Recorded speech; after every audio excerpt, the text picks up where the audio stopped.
Michelle, you could call roll, please. Jillian is absent. Okay. We have 5 council members tonight, so I just want to explain when we do vote tonight, to suspend the rules, it would take all 5 council members to suspend the rules. To pass any legislation still will take 4 council members to pass legislation. Just want to make sure everybody knows that. Has council had a chance to review the minutes from August 25th? Thank you. I have. Do we have a motion to accept the minutes? So moved. Do we have a second? I'll second. Pete, second. Who, Pete? Okay, all in favor, say aye. Aye. Opposed? Kelsey Coleman, if you'd like to approach.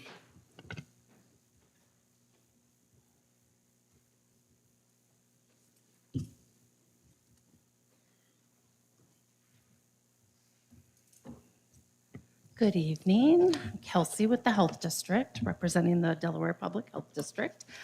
So I just talked with Michelle a little bit before, and I will send these electronically on September 8th.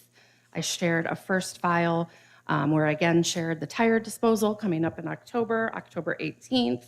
That's going to be here at our county fairgrounds. More information about poison hemlock. Hopefully it's all getting rained away this week. And then I wanted to take a moment because one of the items, it's not really a handout, it was just more informational, but it is things that you can use for different fairs and festivals or events that you host here in the village. We have hand sanitizer stations, litter grabbers, which I think somebody is using it because you have a village cleanup session at the end of the month. We have hand washing stations. You just have to have a hose connection, so provide those things, but they're actual stations that you can erect.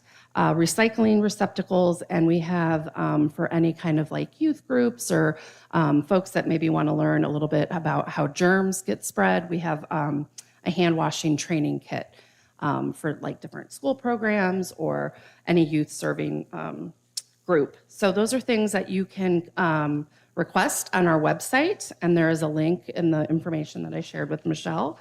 So as you kind of continue, I know you all take turns planning different events for this different holidays, so just consider those. And then upcoming, we are in flu season.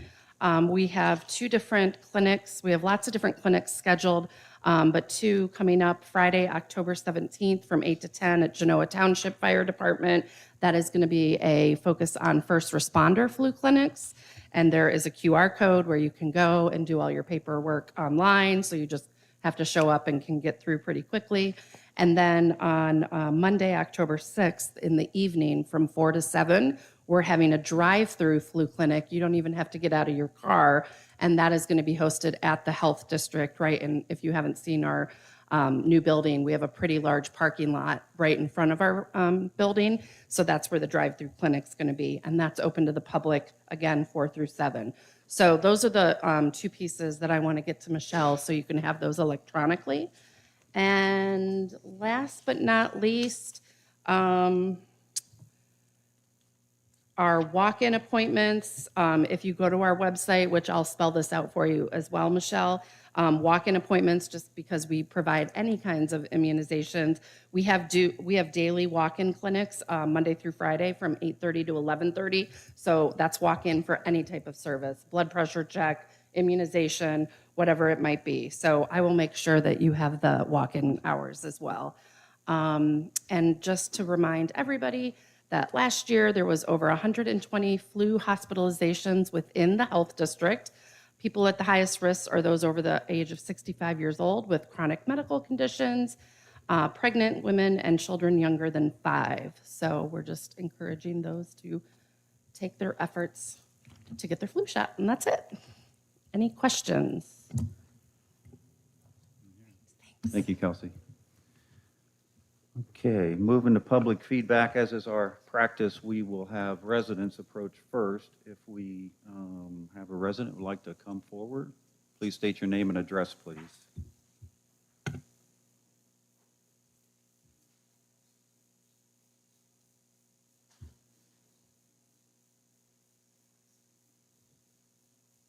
Okay, any non-resident would like to address council?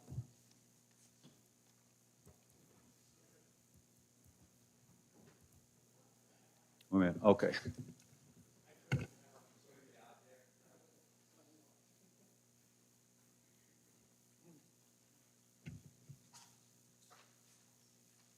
My name's Bruce Powers, and I live in Retreat at Galena at 807 Lithic Drive. I have a question regarding the resolution 2025-46. What that pertains to is $30,000 that's going to put in fountains or aerators at two HOA associations. Does that include our association or not? It does includes the two associations that pay into the NCA fund, so it does include yours, yes. Okay, the reason I asked is we just installed aerators, then we Yeah. would be reimbursed for that? I'll be addressing it when we get to that resolution, but the Okay. idea will be there'll be a pot of funds there for the HOA to use, right, at their discretion to improve your retention ponds. Okay, thank you. Great, thank you, Bruce. Okay.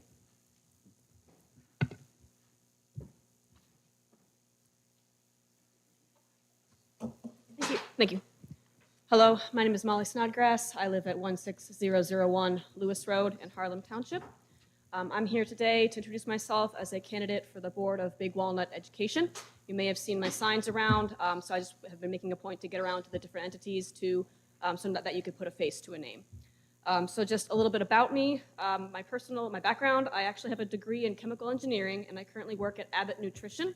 I'm a contract manufacturing manager, so I have experience with contract negotiations and managing business operations of several companies that make product on behalf of Abbott. In more of my personal space, my husband and two sons live out in Harlem Township. My sons attend, one is a second grader at Souders, and one will start kindergarten next year. So they'll be in Big Walnut schools until 2039. So a couple of short reasons, I know I need to keep this short, of why I want to run for Big Walnut Board of Education, namely my two sons who will be there for the next 15 years. I have a truly vested interest in wanting to see the district continue to improve. Some areas that I would like to focus on as a future board member is increasing advocacy and outreach of our board by making sure that we're speaking out in favor of policies that will benefit Big Walnut and against policies that would do it harm. I would like to increase communication and collaboration, both within the board, making sure that we're working well with the administration and the other board members, as well as to the community, increasing opportunities for community input, as well as increasing communication to the community.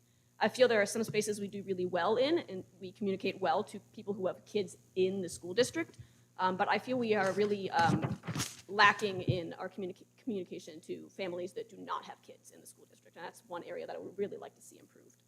And lastly, I would really want to build strong relationships and have with our partner entities, the 6 townships and 2 municipalities that make up Big Walnut, including your own, and make sure that we have a strong vision for the future that takes all of the entities' plans for the future into account as well. I know there's a lot of planning by the different entities that's going on right now. Harlem Township's, my own township's in the middle of a big strategic planning effort. Sunbury has a plan. Galena has a plan. We need to make sure that Big Walnut also has a plan. The last strategic plan done for Big Walnut was back in roughly 2015 or so, and it was called Vision 2020. Vision 2020 is 5 years ago. So I want to know, where's our Vision 2040, right? Where are we going, and what's the school district going to look like when my kids are graduating? So that's just a little bit about me. Happy to answer any questions, or I've got a website, mollysnodgrass.com, and I also have office hours at the library every Wednesday from 6 to 8 p.m. unless I have a conflict. Thank you. Thank you so much. I think maybe Jessica should come up now because I've seen the signs out there. All right, well, hello, my name is Jessica Parent.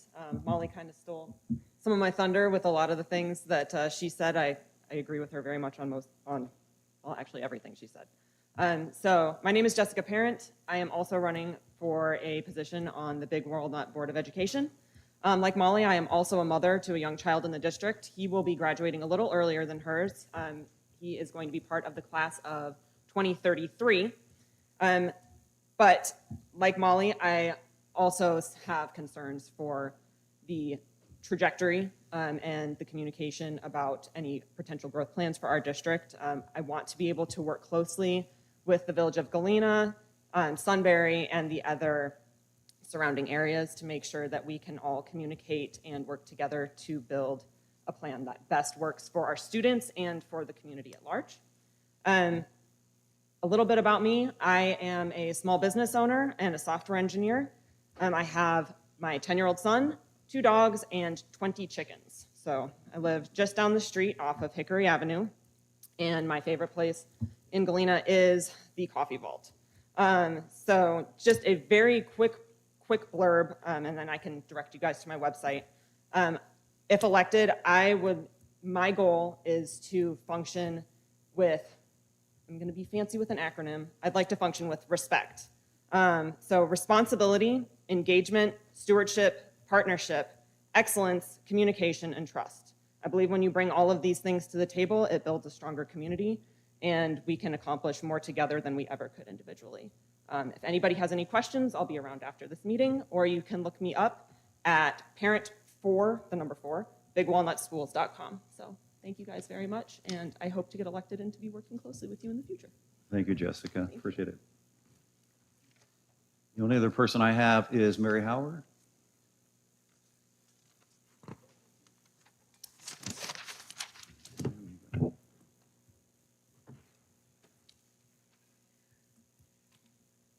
Mary Howard, 1765 South Galena. I am not running for school board. I am running for Berkshire Township trustee, but not school board. And many of you have already met me. Couple quick questions as a follow-up as I've been going around talking to people. With your Miller farm that's going in, question for you about the annexation of the land and the curve. I don't know if that's Administrator Marshall or Mr. Kennel, whether the curve from Vans Valley to Joe Walker. I was speaking to Mike Love with the Delaware County Roads Department. He says that that land was annexed into Galena a few years ago, and they're waiting on Galena to reach out to them to work on that curve, and they're more than happy to help. And can anybody address that? Mary, are you referring to that dilapidated house that's right on No, the corner? curve, The actual the curve road. itself? Mike Love is in the roads department, and multiple people have spoken about that curve. Well, I know from a safety standpoint, you guys have had a lot of conversation on that. Well, we got money from MI for that. What was it, like 300, 400? We didn't. Well, It was put in lieu of to the county by MI, but it was for us. The county holds it for us. That's how I understood it. not for us. It's, the county takes ownership of the in lieu of funds. Then unfortunately, the county decides what the priorities are for the safety that they want to, it has to your point, I think, it has to be used for the benefit of the subdivision, right? But the county has control over that. We've had, in fact, Pete was up with me just a few weeks ago to talk to the county and to ODOT about safety on Vans Valley and Sunbury Road. So there's a lot of discussion going on. I can't tell you, Mary, exactly where it's going to head right now. Mike Love says he hasn't spoken to anybody about it, and he's been waiting for the That is not county to true. reach out. That is not true. We've spoken to him many, many times. Perhaps maybe not about the Miller Farm? Curve? Yes, it was about Miller Farm. The curve? Okay. Well, I mean, it would be good to get an update. I mean, I know it's something that we talked about when we were negotiating the project, was flattening that curve. And the MI was going to donate the money, and then you and I had talked to them. I know there were some emails back and forth with him, and but I haven't seen an update on that in a while, so I still think it's a big danger to the community. I also thought that it was part of a phase project.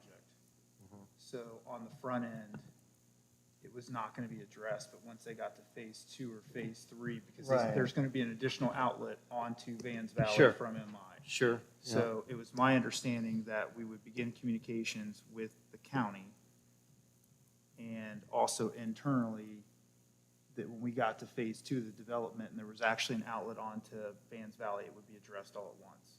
So Right. they were not going to do that. And that was all the way back before they put shovels in the ground, Right. when they laid the entire project Well, out. about that time, we got some quotes. Mark, Yeah. were you part of that study? Okay, wasn't it like $1 million to do like like for a half, like a north and a south or something like that? It was $1 million for each section. Each section. And that was one of the challenges that the county was having. By the way, Mary, I do talk to Mike Love, but I more often talk to his boss. Typically go to the top. But yeah, those dollars are in lieu of, and the county owns how they want to spend those dollars. And then, well, in addition, but I do believe that the zoning inspector here, Matt, said that they were starting phase 2, so hopefully maybe you guys can be moving forward, because I know there's a lot of people worried about that.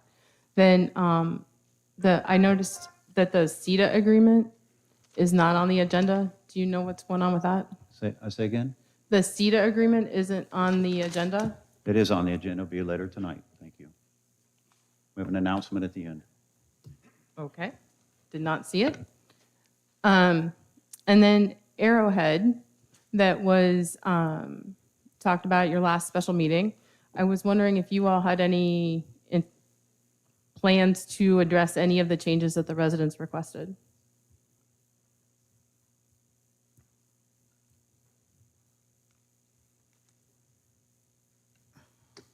Can you drill that down a little bit? Which part? Any of them? All- Like, are you all just of it? accepting the plans as they're submitted from the builder, or are you planning to ask for any changes?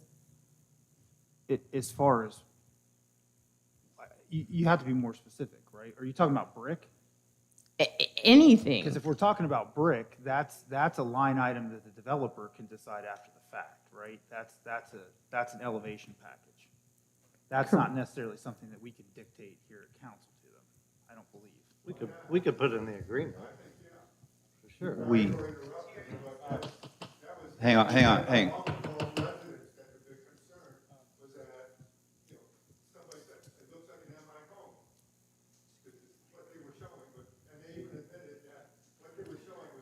It's requested that you come to the microphone, please, Yeah, state your yeah, name and address. We have to have people come to the mic and state their name. And Mary, your 3 minutes is up. Thank you very much. Excuse me, you didn't include that in the discussion, but I was out of questions anyway, so it's perfect. Okay, Thank you. Great. Charles Krisak, 798 Atlato Drive. To pick up on Mary's thing, is at that last meeting, when they were showing what the elevations were looking like, it was brought up that everybody said that doesn't enhance the village. It doesn't look like the village. And RNH said at that time, yes, everybody expects, where's brick? Brick is, how we're known for. That's what the village is known for. And Romanelli and Hughes said, well, yeah, it's we're flexible. Well, flexible is a pretty ambiguous term in my opinion. So I don't see where it's, to me, personally, it is in the village's right to say, no, we don't like that elevation. Yeah, I think you're right. And do something more I think you're right. appropriately. We did have conversations after that meeting, several conversations. They've agreed to front it with brick. It won't cost them any more. I think it just comes down to the decision of council what they want, because frankly, someone might like brick, someone might like some other elevation. So at the end of the day, they will do it. They said they would do it. I'm not concerned at all that they would if we want them to.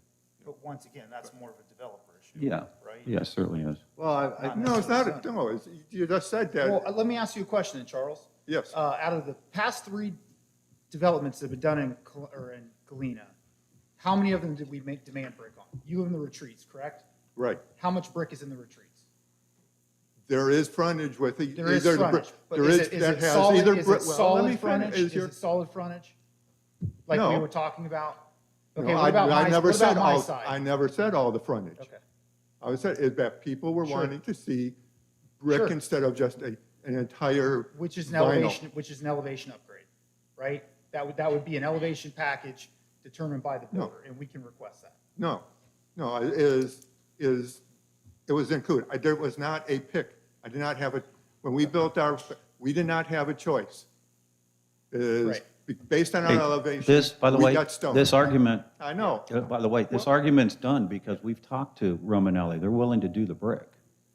Okay, so we're there. Right. It's just a matter if we want to have council enforce it. what Well, other well, changes are we willing to make, though? I think the question was, are we gonna discuss this for 3 readings and have discussion up here at council about how we can improve the project, make it bring a whole lot closer to our code, possibly? Or are we just reading it and moving on to the vote to when we know that everybody's gonna vote and it just passes? Yeah. And then is it gonna pass as an emergency? Are we gonna keep that emergency language off of it so that the public has 30 days to review it and make their voice be heard after it passes, if it should pass? There's some good questions there. I think that are fair. We're going to go through the process as defined by the zoning code. Now, council, as you know, has every right to make a motion to modify the development plan. I'd suggest you think through what motions you want to make and do them within the context of the process we're going through. That's your right as a council Well, person. we're here too. I mean, Yeah, we you- can discuss these things here. Yeah, as a council. I'm just saying, that's, the process, that's how. it Right, works. well, one thing I would state publicly is I would love to see at least half of those townhomes become patio homes, at least half. That would be a request. That would be something that I would hope that we could discuss with the developer at this stage, since it's gotten to council at this I point. think that was kind of asked and answered by the developer last time, right? He said he wasn't willing, he's put an application in front of the village. It's our responsibility to review the application. We can make minor modifications to suggest those. But any major modifications that impacts the financial picture, they've already said, take it as it is, pass it or don't pass it. That's our option at this point. Well, It might depends be. on how many council members want to be a part Well, of the process of trying to make major Every, changes every, to the process. every council member has the same right as every other Sure, council member. sure. Your seat is the same level, the same thing I as know that. everybody else's seat. I know that. Okay, thank you. I mean, that's the way it works. So you can make a motion. And I'd suggest you do it. If you feel strongly, you should make the Yeah, motions. well, I'll get a list for you. Okay. I was going to get up here because I had other things. Go ahead, Charles. You're giving exceptions to zoning code for this development, and one of the things was the height going to 3 feet. What if the next developer goes, we want to extend it 5 feet, 6 feet? At what point do you say no, and the builder's going to say, well, you gave it to this, you gave it to them. How are we supposed to know what the next one is? Well, I'm saying when it comes. I'm saying if it most comes.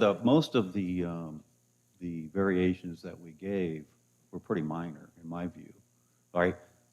We've already given side setbacks to my neighborhood that were consistent with what we gave there. We've already given other constraints and variables. So, every time we see one, the zoning team goes through and makes those assessments. Look, this process started in January of '24, okay? This has been going through every step of the process for all this length of time, through the entire zoning process.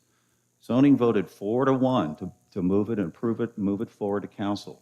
Now we're at the process where council makes that decision, right? So this has been a long, long process, right? And well-reviewed, well thought out, and everybody's had the opportunity. We've had multiple open meetings.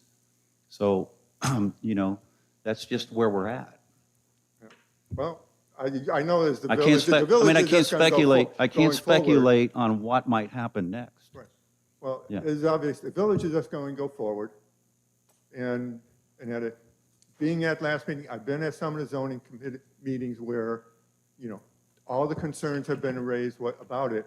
And I'll be honest with you, I don't think the village is listening to their constituents.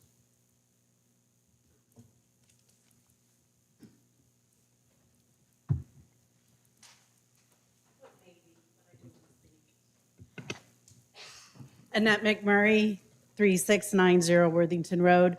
One of the things that was addressed last time we were here was around safety, specifically fire and police. So my concern is that going to be addressed? Because you guys are growing exponentially. You don't have your own fire and police. We've added Miller Farms. Now we're adding potentially all these homes in Arrowhead. So from a safety standpoint, have we been talking to BST&G and Genoa and trying to figure out how this is going to be addressed and going to be handled? Because I think that that's one thing that's really important. Yeah, I mean, that's a really important point, and we have done all of that. By the way, we have fire and police, right? We Oh, pay- I know, you guys have Okay. agreements, but I'm just saying. You just said we internally, didn't have you- fire and police. You don't have your own. We actually reviewed the plan. We do have our own. You fire have, department, you have a okay. Galena Fire Department? It's shared with, it's BTS and G. Yeah, that's who you guys. Galena's Okay. is on there. Okay. Okay. 1/4 of it.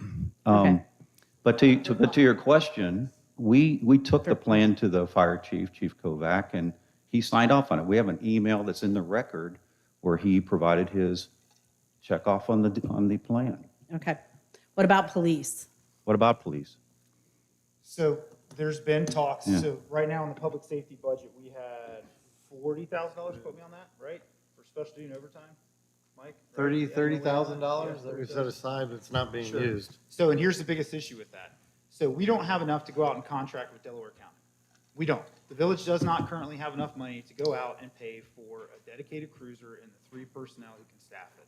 The other problem that the sheriff is having is that he can't staff Delaware County in its entirety. So then we reach out to Genoa Township, right? You're running for Genoa Township trustee. Okay, here's the problem with Genoa Township. Did you know that they have a levy on the ballot right now for their police department? Correct? Okay, so when we talked to Chief McMillan about it, he said that he wasn't going to commit to any services up here in a contract capacity until that levy passed. Makes And- sense And if you from want a to do anything financial right now, standpoint. if you want to do anything right now, I'd lean and get that levy passed because your officers down in Genoa Township are currently working with the PBA to get enough money to get the yard signs out to make sure that thing gets across goal line. Yeah. Because otherwise Genoa Township's going to be hurting as well. Oh, I So understand when we that. talk about expanding services and we talk about Delaware County, it's an issue for the entire county. Then why are we continuing to build if we We're don't not have the the only ones. infrastructure? We're No, not the I only understand ones. that. I don't think it's just a, It's not just a Galena problem. No, right? I know it's So not just a even if- Galena Even if problem. Galena said, okay, we're temporarily going to step back from development. Berkshire's not stepping back from development. Genoa's not stepping back from development. We don't have Harlem's not much more. stepping back. Trenton's not. Sunbury definitely is not, right? I think we can Mm-hmm. all agree on that. So we would be the only person in the room who is saying, you have a seller of a parcel Mm-hmm. who has approached a developer, right? So we're going to be the ones to say no to that. but Which- what about, like, and I understand it. I Sure. understand where you're coming from. Yeah. I think it's a bigger global problem that needs to be addressed because we continue to allow development to come in and we don't say, put your money where your mouth is when it comes to the safety, well-being of our community members, of our school Annette, district. can I ask you a question? Sure. Do you know it's pretty much built out now, correct? Get it, yes, very Right? close. At Just one like point, Galena. at one point, you could not afford a police force. Over time, you raised revenues where you could have your own policing, right? Our residents deserve the same thing. We would like to have dedicated policing. We cannot afford it right now. So since Genoa's all built out, and you have a problem with anybody else growing, should No, I? I don't should- have a problem with should I anyone have- else growing. Should I be concerned that Genoa has overpopulated our area? Because your cars use our streets. You got here using our streets, right? Correct. But I've Right? also lived. Wait a minute, who pays to keep our streets up and running? The same that any other area does, the We local pay community it through our does. 1,600 residents. Correct. Right? Correct. So for us to be able to afford those things, we got to have some growth because we don't have that growth. We can't afford to have I understand our that, and I'm not against, overpopulated Genoa Township people driving through here. I'm not against the growth. Never said Okay. I was. I'm asking for responsible development. Oh. So keeping in mind the community, what Yeah. the community can handle, what it can Yeah. support. Yeah. We've had people discuss the overall size of the development.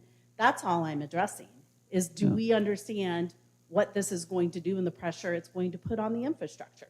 That's it. We don't have to make exceptions. We don't have to let people come in here and build things and give them, Yeah, we- variances. We don't have to do that. Land users So- have constitutional rights to I the best and understand highest that. use of their property. I understand right? that. So there's a long history here with that plot of land that you probably don't understand. I would love to sit down and spend some time with you and I'd explain it to you. But right now, to have a Genoa Township person who has built their community out with all the infrastructure support, the I fire, also the live right police. off of 3C, okay? so I understand the It's impact Well, hold kinda- that's on, going to Jeff, happen. kinda you have interesting. spent time talking with Harlem, Trenton, Berkshire, Sunbury. why does she not have a right to come to our village hall? But you can go sit at a table I didn't with say Rod she didn't have a Myers. right, she's here.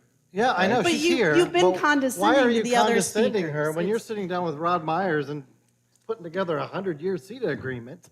But she doesn't have a right to come in here. You're condescending her for that. What is the point of that? And then I'm not coming here as a representative of Genoa Township. I'm coming here as You're a. saying facts. I'm saying the fact is that Joe Love will go on a Facebook post and talk about how we're all in this together and everybody's working together and these agitators are out there and they're meddling in other people's townships. But yet the same group that is somehow, I guess these heroes, I guess, that we know about, that are meeting together to, from all the townships, they're allowed to meet without the condensation. I just don't understand it. Where's the seat at the table for everybody? And also, I'd like to just, I'm going to wrap up because I don't want the back and forth. There's people outside your community that helped you get elected. Thank you.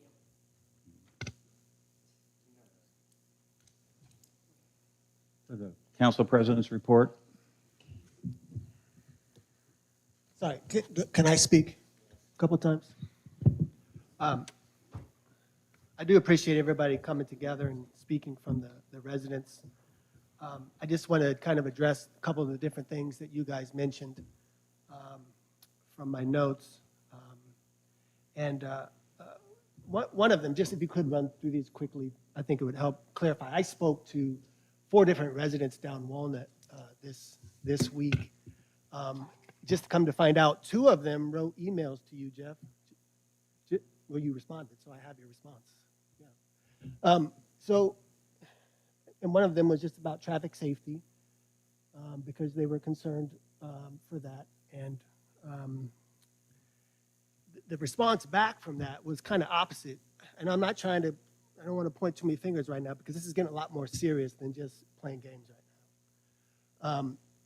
Your response to her in the email said, well, from my understanding, most of the traffic comes from, outside the village. It's like, passerbyers. But Pete last week said, when you gave up, you were talking for quite a while, saying that the traffic concerns are mostly from the people who live inside the village. So it's kind of, a little bit contradictory there. So I just wanted to see if there's some clarity, because from her email, when I read the email, just the concern of, I don't think you guys realize it. You live on a cul-de-sac. You live on a cul-de-sac. You live on a cul-de-sac. You guys don't live on Walnut. We do. I do. So the traffic concerns since I've been here have been, like I said, almost every single time I'm in here, I see physical fights out there. And if you're talking about adding 5,500 more cars a day because of Arrowhead, that's a huge concern for these people we were already having problems.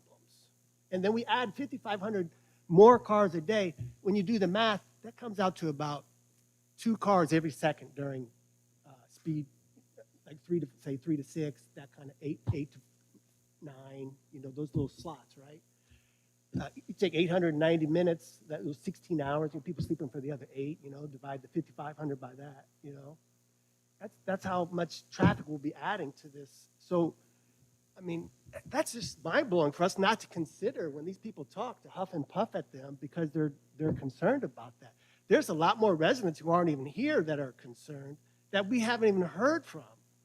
This is going to get to be a real situation when the traffic comes, and then what do? There's one entrance to that location. What's plan B after that? That's one thing I had to say. I'll give you a second to come up with an answer.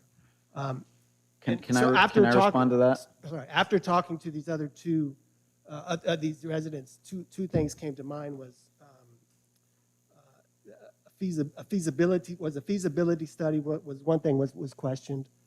Was a feasibility done? So for the commercial lots that are going to be built, how do we know those are going to be rented out? Like, where's the feasibility study for those? For the example, was like Kroger, the ones that are being built at Kroger right now, because we're in this economic stage of transitioning. Those ones that are right next to the smoothie shop, they're just sitting empty. That was one thing. I'm just going to move real quick because I had quite a bit of things. And then one of them was impact fee on the development. can we create some kind of fund that allows, whether it's, impact fund, there's maybe different methods, at NCA that is strictly then for road improvement, just outside in that area, whether it's putting up more, speed tables, just repairs. Like, is there a way to narrow down? These are all questions that, these little comments that we need to come together and add more to that packet, because I just don't think we're there yet. And with doing the traffic study that won't come out until the end of the year, that was another really big concern. I mean, so if I go down here on Walnut and I have to talk again to all these residents, what am I supposed to say to them? They're coming, 5,500 cars are going to come, and there's nothing we can do about it. I mean, what else? Well, first of all, let's just respectfully, right? There's not 5,500 cars coming down.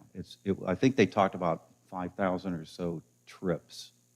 So first of all, the definition of a trip needs to be understood and what that really means. There's not like a single day on a single hour, all those cars are coming the same direction, okay? So first of all, let's make sure when we're talking to people out there that we get them the right information, first of all. There's going to be more traffic. There's going to be more traffic whether we build at Arrowhead or not. We've seen a 30% increase in the last couple of years, right? So that's why I established a safety and security committee in January of 24. Now Pete chairs it. Tim Erb is in the back. He chaired it initially. Now Pete chairs it. And we've spent a ton of time thinking about safety, thinking about slowing down traffic. And I think Tom just got the first speed table installed on Walnut today. So when I came in as mayor, it was a problem. I remember people had signs up in the front yards, slow the traffic down. We're working on slowing that traffic down. So I think the Safety and Security Committee's done a really, really fine job. We just had a significant meeting where Morpsey had been working with us under a grant to give us an additional boost on our ideas and our thought process. So that's now been delivered. And we're taking action. You're seeing a lot of work on the square. You're seeing the first speed table on Walnut. And we're going to put more on there. And people will slow down because you're not going to take a Corvette 40 mile an hour over one of those things, right? You're going to bottom out. Sorry. And hopefully those speed tables will discourage some of the trucks that are coming through. But, fortunately or unfortunately, Walnut, because another reason homes are so close to the street. Exactly. Yeah, I mean, I feel for you, and we're trying to get some things done there. So, in fact, you're seeing some of that this week. I don't know if you want to speak to that or not. Yeah, I mean, I think that's an important part, right? So when we first started talking about traffic control, we had to look at where we could put the most impact. So going into the square, obviously, that's kind of our crown jewel. I think we all agree on that, right? That is the crown jewel of Galena. So you have to protect the pedestrian traffic in the square, first and foremost. And then from there was the bicycle path where it goes across Walnut, because when we put up the speed signs, we did notice that Walnut was an area of concern. And when we talked about it, and I think Tim was in that conversation, we had talked about long-term, the plan is to use as many traffic grooming and traffic control devices to, even though there's heavier flow, I don't think that anybody on your street would mind cars coming down it so long as they weren't driving like jerks, right? So, and I get it. So I know that, and when we talk about development, we talk about traffic concerns, I know that the people in Heathermere were not happy when my subdivision was built, right? There were people in the village of Galena who were probably not happy about, well, you were here. Like maybe when you first got on, it was like under construction, but I know that there were probably folks who weren't necessarily happy about that development coming in, right? I also know that my development has created traffic to probably quadruple through that neighborhood, to the fact where, were you on the email chain? Who's on the email chain where they wanted to put gates up? They wanted to make it a private residence, right? I remember that. They wanted to have gates. So what do we do, right? Like, so I'm cognizant of that, but I'm one person. I always make sure that I slow down and you be a good neighbor. So you were talking about the stats that I threw out about when we do traffic control, it's usually generally people who live near it. It's not everybody. So, but I think you got a little confused because it was the Morpsey studies what I was talking about. So when we actually pulled all the traffic data crash, the the traffic collision data for the square, what we found out was it was drivers who were like 20 or under, right? Most of them being 18 or younger. So that's generally our younger drivers, right? That's not saying that's the only ones. I mean, for God's sakes, on Old 3C, we just had a fatal. Genoa just had a fatal at Tussock and Old 3C. So it can happen anywhere. So I think the thing is we need to be cognizant of a board of realizing that infrastructure is generally going to chase population, right? I never thought living on Arrowhead I would see a day where there was a necessity for speed tables. I do not, in fact, live on a cul-de-sac. I live on a through street, and it's a major through street. Everybody uses it to cut from Sunbury to Galena. They come down Harrison, they come up Arrowhead, they run across Flintlock. That's everybody from the Amazon driver to school buses to people just trying to get from one side of town to the other. We are now at a discussion where probably after we address the issues on Walnut, we're going to circle back around to the area that impacts the retreat, Fescue, specifically with the new development, and then probably Arrowhead and Zor, right?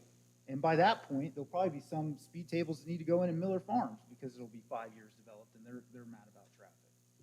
Does that kind of answer it? I have a follow-up then, real quick. Sorry, Josh.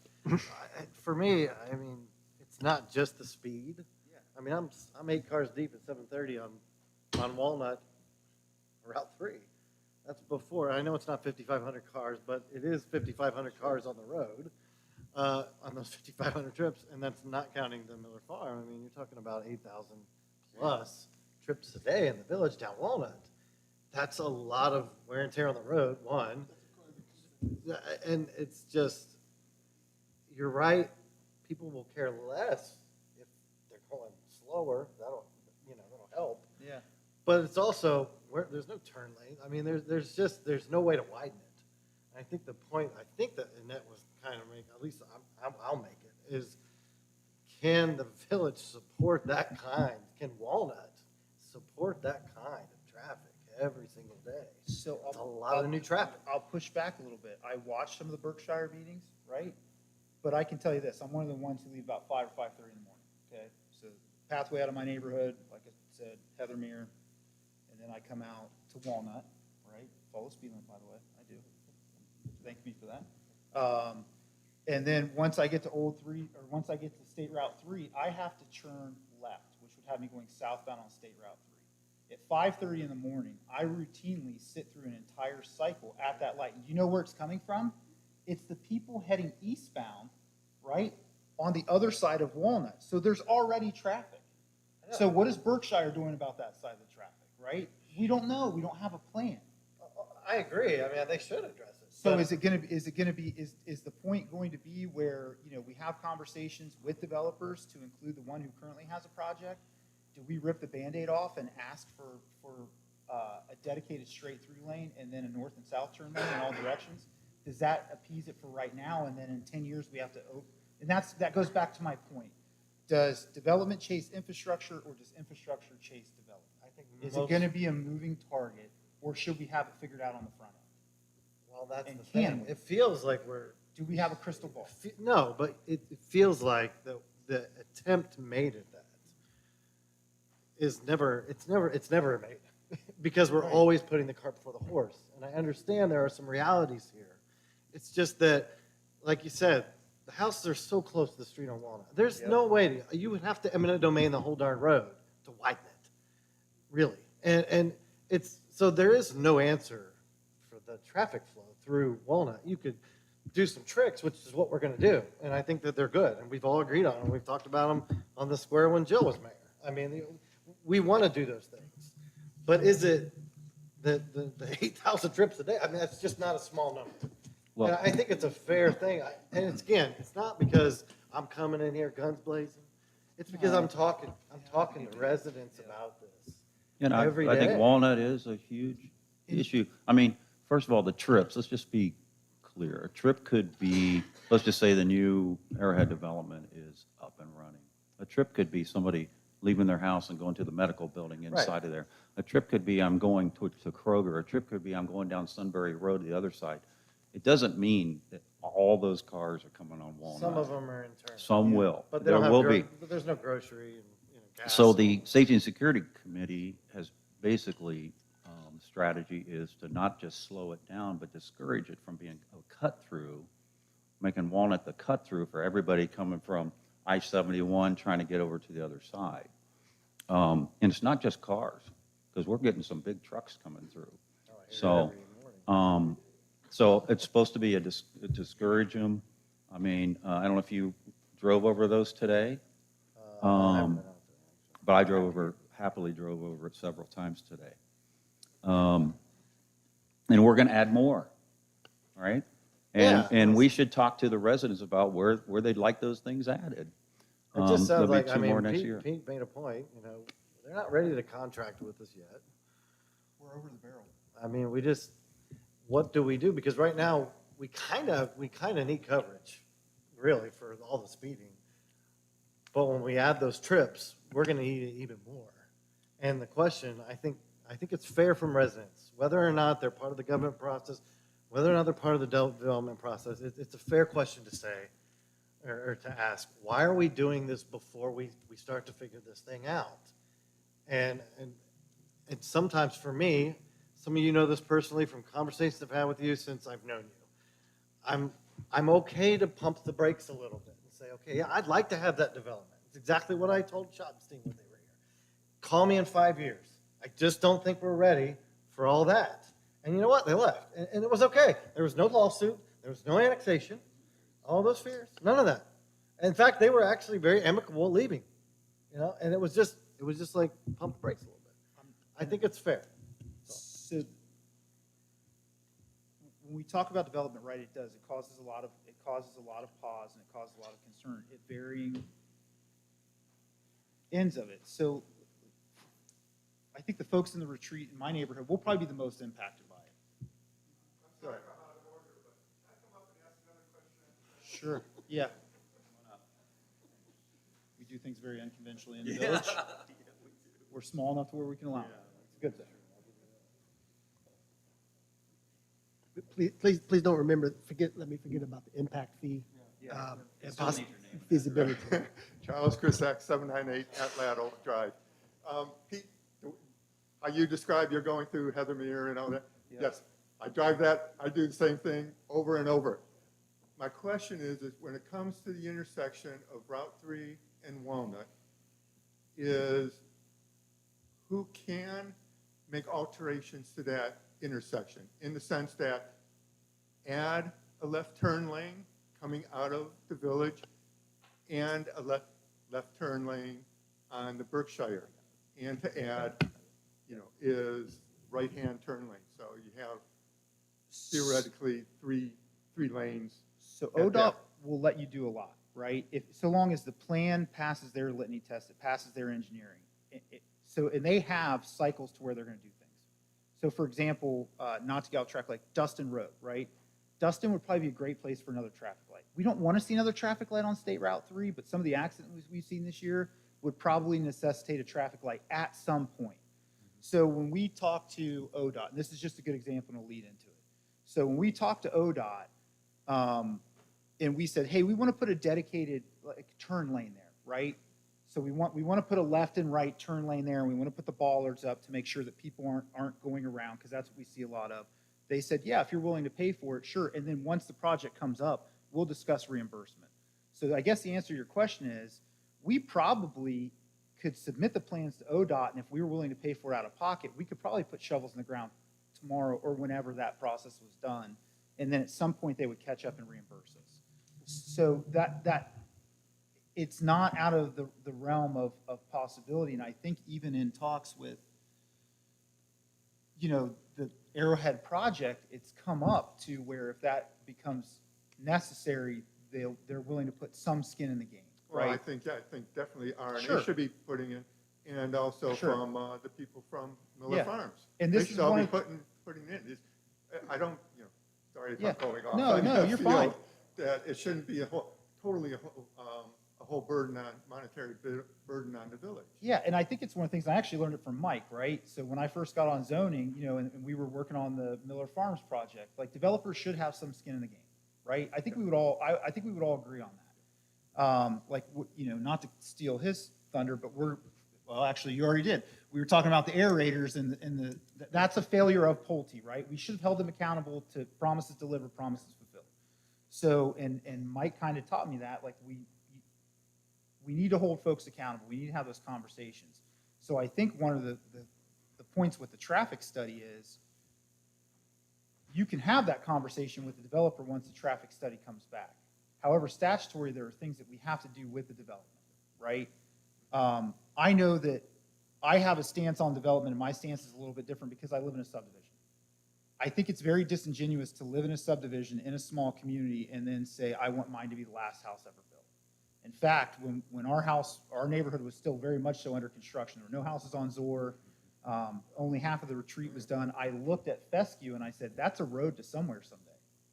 I knew it was a road to somewhere. Well, yeah, it's the way they Where built does it, it go? everybody knew.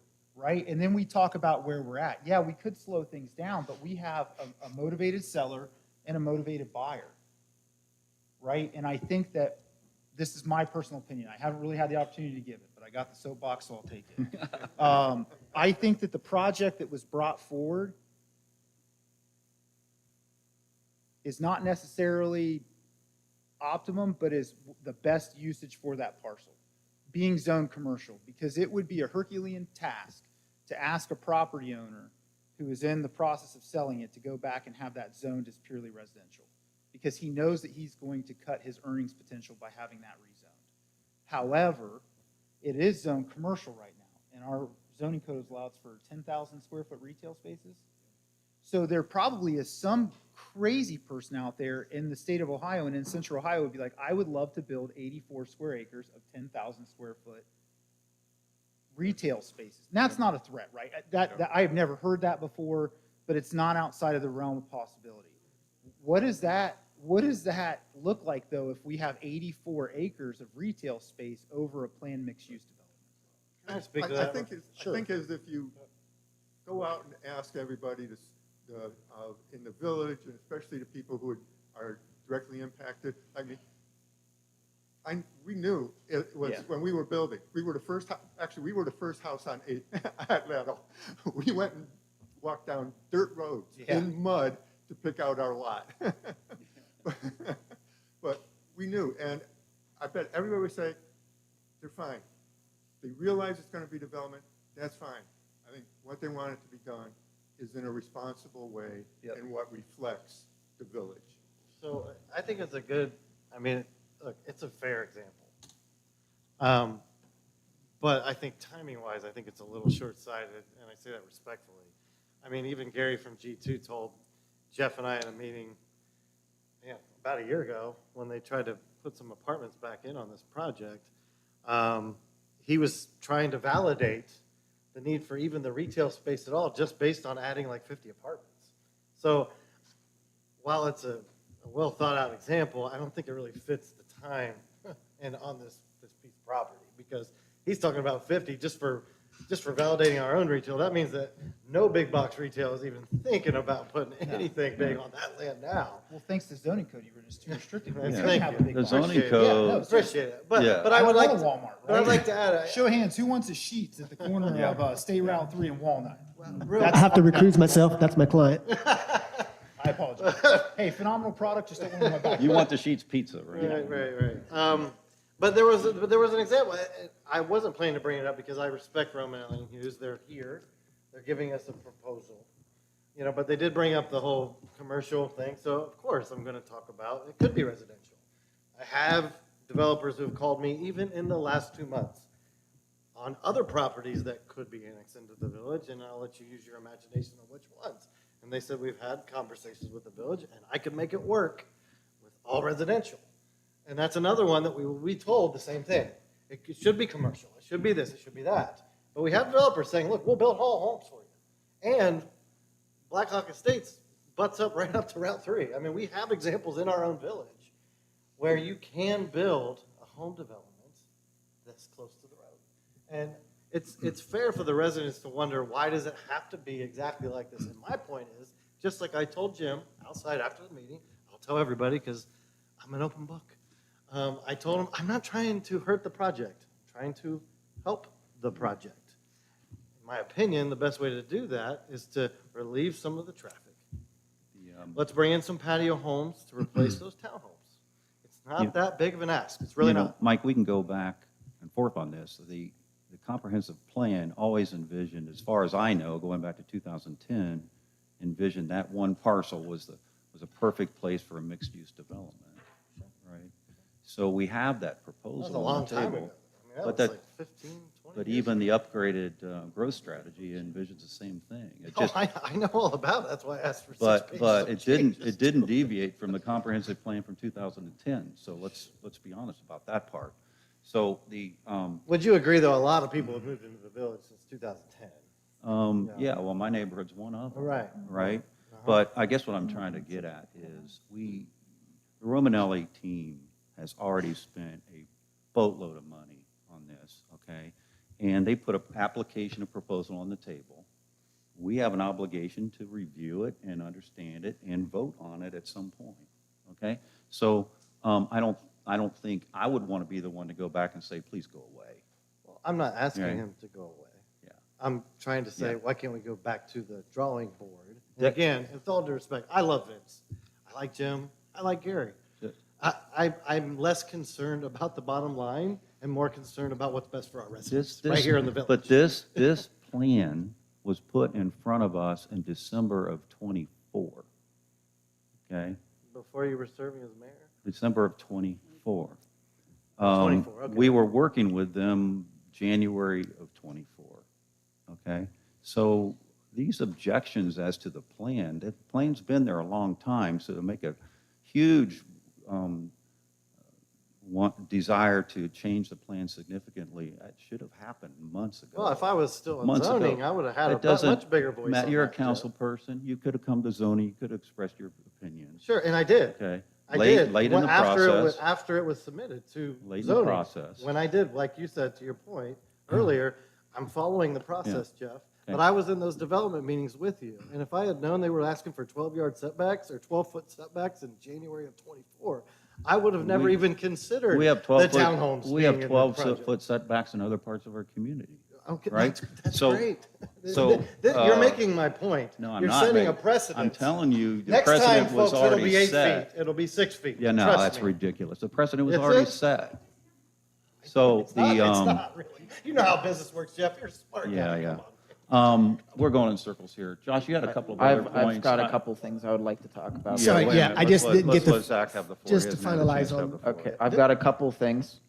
First off, one of the risks Wait, was it my Romanelli turn and or- Hughes is taking because they did not fully finish the traffic study is that, as you're pointing out, Mike and Josh, for the Route 3 stuff, if the study says they are required to upgrade the intersection, they got to pay that out of pocket. That's one of the risks they took with doing that. Charles, that is part of your answer. When the MOU which has been signed off by our engineers, okay, Romanelli has said in public meetings, and we all know, that they will now have to invest in, make those changes that are recommended and required by the MOU. We all anticipate that's going to be some major work on the corner of Walnut and Route 3, right? I'm going to interject real Right. quick. When we were doing Miller Farm, that's exactly what I thought as a council member when I voted for that curve to be flattened. This is what we were told. This is part of the package.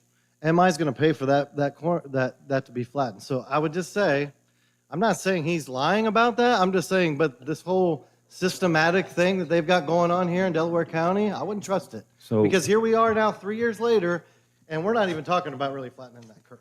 So So what I can tell you is, because I researched that whole MOU at Miller Farm, that never got into the, that was the news to me. deliverable. That was an administration thing. well, somebody wasn't paying attention, right?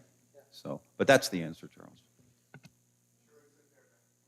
And then the second thing I would like to bring up, Josh, you were pointing out you have multiple residents on Walnut that are complaining about this. So, being a lifelong resident here, I've got the same mentality as a lot of the residents in the old part of the village. When they got an opinion and something's a problem, they show up and they don't shut up until we recognize the problem. as anybody who was here during the Harrison Street repaving, everything was fine. And in the moment the guy said, oh, by the way, you're not going to be able to access your driveway for a couple of days, everybody know that room lit up. Okay? When I was sitting in that crowd, when the Old Town Historic Overlay District was being talked about, this room had about 50 or 60 guys who were all heated about this proposal. And guess what? They voiced their opinion, and, well, the Old Town Historic Overlay District, as you can tell, we're no longer talking about it. But you know what I see here? I don't see 50 or 60 human citizens who are just ready to scream at us. Do you want to go walk down the street hand by hand? I'll hold your hand. We can talk to all our neighbors. You want to do that this weekend? No, I don't think you do. Yeah, okay. So I know you hear a lot of grumbling, but unless they actually show up and actually say it, it's You want me to read typical. the emails that Jeff got from these people this week? They're not just grumbling. They're sending I don't know. emails here. We got the They're- time they're- for it? They're complaining to me as a council member to represent them. That's what I'm doing. And you're sitting here belittling what I'm saying about what they're telling me. Tell them to show up, sit on that stand, They sent an and email, yell at us. And they're talking to the representative. They don't have to do that. I want them to come here and then yell at us. I don't even know what you're asking anymore. You just want to see people? Like, To Jeff's point, it's an equal seat. Zach. Yeah. He's telling a council representative, and you're belittling it. So Well, you're saying his seat's less than yours, and they're telling When did him- I Hey, remotely say look, that? Look, wait. Look, guys, Zach's allowed to have an opinion. I don't think he's talking down anybody. We're starting to go in circles here. I don't know where this is going at this point. I was going to read Okay. the email from the neighbor since he needs more No, proof. we need I to- don't know what he needs. I'll sit down with you and your neighbors. I'm happy to Okay. do it. Well, my name is Jennifer. I live at 475 Walnut Street. I was just inquiring about the letter we got earlier in spring about the speed bumps. You may have addressed this one of the meetings that I have not attended, so I apologize. There you go, Zach. She's sorry. But just wondering what the status of those are for Walnut Street. As you have already sure, we're dealing with much more traffic, and speeding is out of control on our road. Jeff wrote her back a general email, and she writes back more specifically how she was walking down the street with her child, and a truck was going 60, she saw on the sign flat, 64 miles. You got that email, right, Jeff? Okay. So I don't need to keep reading it. Like, I don't know what else you need to know. So we, as you know, we've been monitoring the speeds for quite a while. Oh, yeah, I know. Right? So we have a database full of the acknowledgement that people are going way too fast. Yeah, I know. So we're addressing it like we discussed earlier. That's So why our concern is having 5,500 more cars on the they're street. not 5,500 more cars. is a It's big concern. 5,500 trips. What, that's the same Okay. thing. Did you Trip is- drive that's the same from your thing. house to this building? Yeah, that's one trip. That is a trip. Yeah. And down so Walnut. then when you leave here and go to your house, It's a trip. that's another trip. That's a trip. So So I are think you- that did you what I'm drive trying to two say cars? is, look, guys, Anyways, I don't know Josh- why, those details are like. I Josh, mean, I'm but happy to the sit im- down. The other one is the impact, is just. Okay, the- let me address that. The impact fee. Because that's a good idea. I'm researching this because the more we get into this, You don't- I'm not a lifetime you don't politician. have to research I it. don't get paid up I've here already had the to deal with conversation this. with I'm only Romanelli. doing this to represent, So with my little knowledge, I'm just, Can I answer Googling. the question you posed earlier? sure. So when I was working with Vince Romanelli, we talked about a lot of things. We talked about impact fees, okay? When he brought up the idea of impact fees, I said, that's a good idea. I said, but unfortunately, that'll take years for us to see those funds. It'll take 4 or 5 years. It'll be a year before the first, pieces of infrastructure are laid out there, right? It'll be 5, 6 years before we start to see impact fees coming in. By the way, for people that know, an impact fee is a charge for the homeowner, the person that buys the home, some fee on top of the cost of the property. So I said, Vince, that's not good enough. I want the money now. Okay, so we went through that whole process, and in your package, you should have seen that one of the concessions they made was a $400,000 donation to the village. Okay, that's much better than any impact fee, and we get the money up front. We all know that infrastructure, things that cost $1 today, cost $3 a year and a half, 2 years from now. So dollars up front are much more valuable than dollars during the course of 4 Why or are 5 we years. earmarking 350,000 of that for parks then? But here's the thing. So Yes, parks, 350,000. So hang on, let me answer the question. So zoning said if they're going to donate $400,000, let's at least have an opinion on where the dollars go. Now, council owns and controls the dollars, okay? There's no doubt about council's role in that. So that answers that question, I think. So that's the maximum is the 400? I mean, but you're planning to spend it on the roads if there's road needs? So that goes, I guess, brings me back to another question. Again, I talked to several people on Walnut this last time. Can we also trade out, or not trade out, but can we, only reason I'm asking all these questions because I have at least 4 people I talked to on Walnut and in Heathermere, was the private roads. Are we able to do something that's where we take over those roads?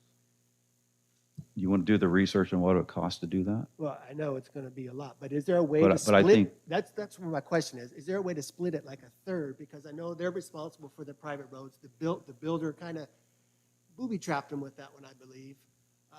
But is there a way, if they already have some of their funding, to split it up, like a third that goes from Arrowhead, a third that comes from the village, a third that comes from them, and then take over that road so it's not maybe only on one party?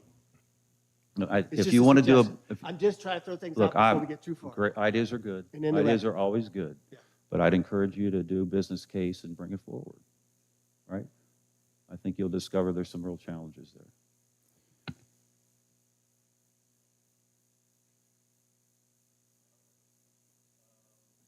Did we do the council president report? No. Okay. Try and channel my other Jillian here real fast. She is excited about the construction of the pavilion, which is underway. And also excited for everyone to hear that she will be meeting with the HOA, I think, for the retreat, to discuss the private road signs and traffic concerns. So I think at an organic level, I think the first steps are being taken. That concludes her report. Okay, let me add to it, because she and I have met a lot, and she didn't have that in there, but trick or treat will be on Friday the 31st, same as Sunbury. The Halloween party for the village, we're looking at Thursday night. We're working with the church to see if they want to go together, so it'll be between either here or the church. We're waiting on a call back on that, but that will be Thursday night. I believe we decided 6 to 7:30 on what we do here in the village. Okay, Tom, administrative report. In the interest of saving time, I'm available for any questions. Thank you, Tom.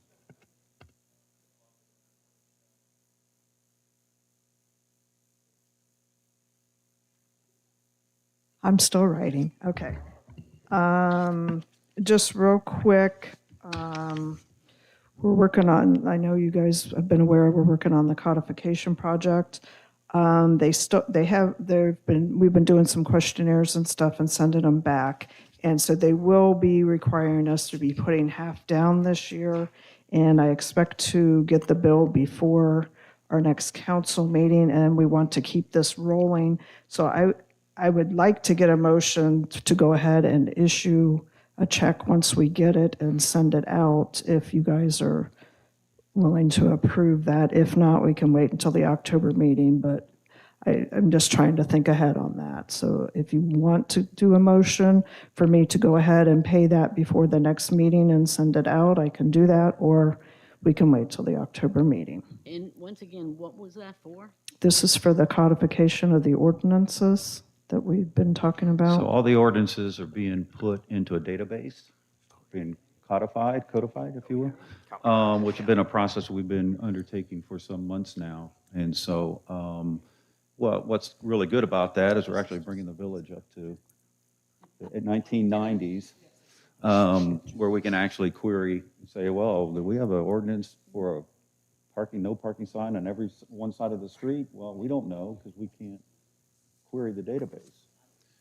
So that's what this is about. It'll be 5,000.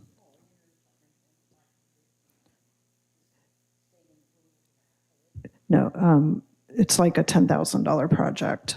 So I'm asking for 5,000. Okay, gotcha.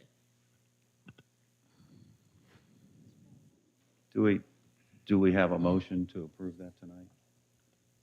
I'll make a motion. That's a pretty small amount of money to have to carry over. Do we have a second? All second? I guess we have to, so we have to suspend the rules for this one, Counselor? No, Just a voice vote. No? Okay. Discussion? Sir, Yeah, all she's asking for is the approval to issue the check. issue a check. Early. Right. Right, Well, and be able to send it out before our next meeting. right. So you got a motion and a second. So we're going to do a roll call. Josh? Mike? Yes. Who's next? Pete? Yes. Kathy? And Zach? Yes.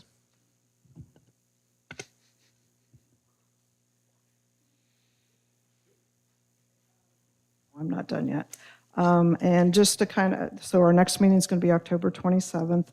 Just to give you a heads up, there's going to be some legislation for, I just talked with our local government about our Harrison Street project. So there's going to be some legislation just financially just to do the books on it. So I'll be bringing some legislation that we're going to need to approve with emergency language on them.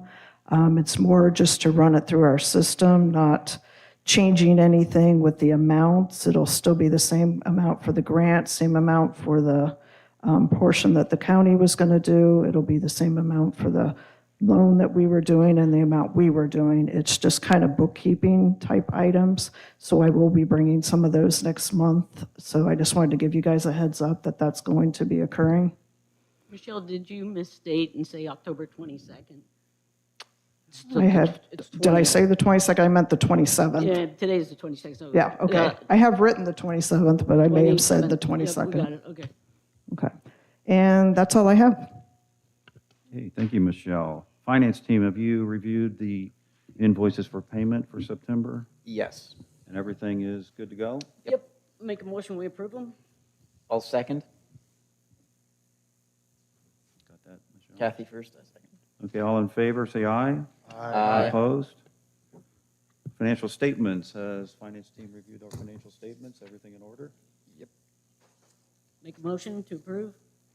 All second? All in favor, say aye.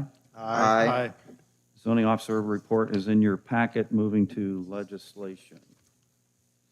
Okay, resolution number 2025-40, third reading, emergency, a resolution accepting the amounts and rates as determined by the Budget Commission and authorizing the necessary tax levies and certifying them to the county auditor and declaring an emergency. Michelle, do you want to speak to this? Yeah, this is something we have to do. This has to do with our levy, our current levy.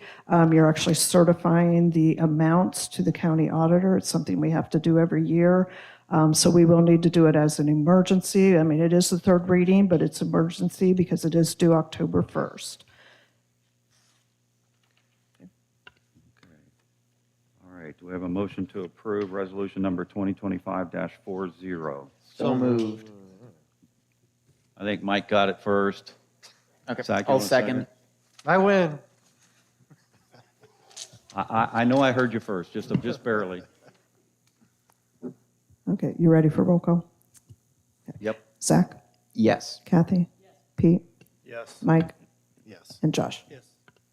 Resolution number 2025-41, third reading, a resolution transferring funds in the amount of $50,137 from salary mayor 1,000-710-161 to other parks 1,000-320-600. Do we have a motion to approve? Motion. Josh, motion. I'll second.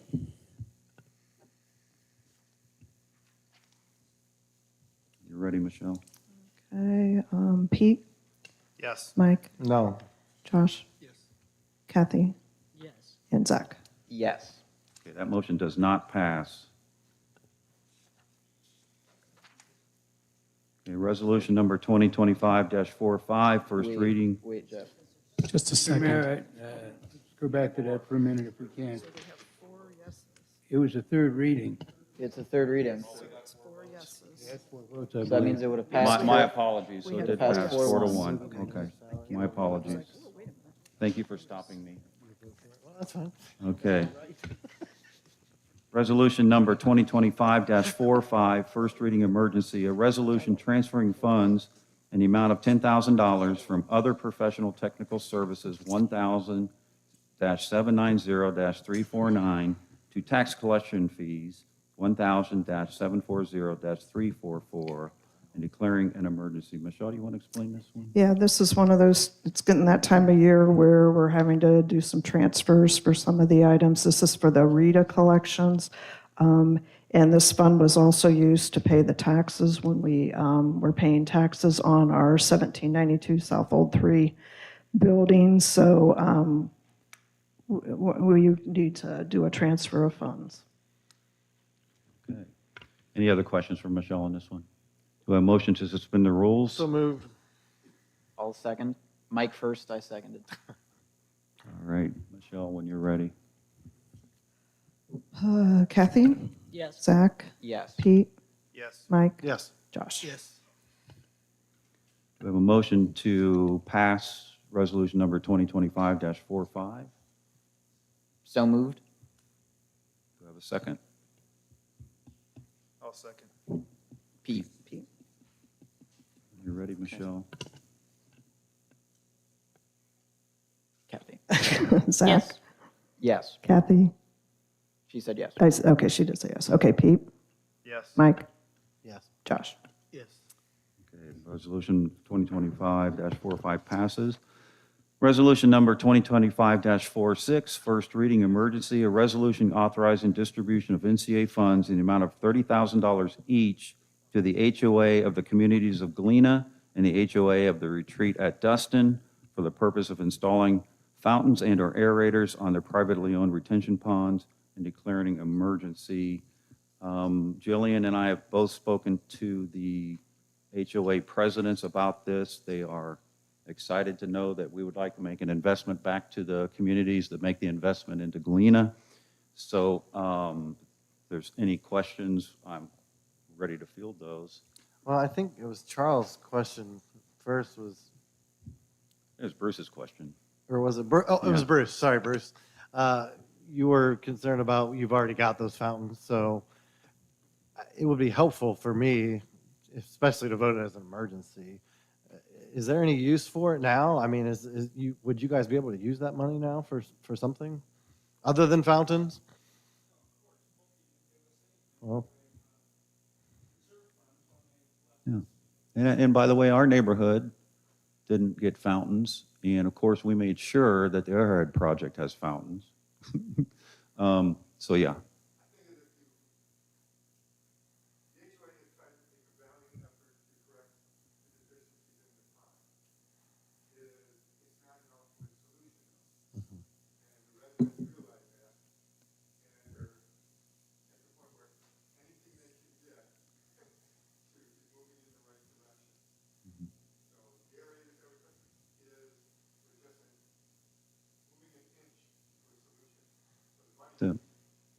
Very helpful. And Jillian had confirmed that with your board president, and I confirmed it with mine. Yeah. Yes. Yes. Sure.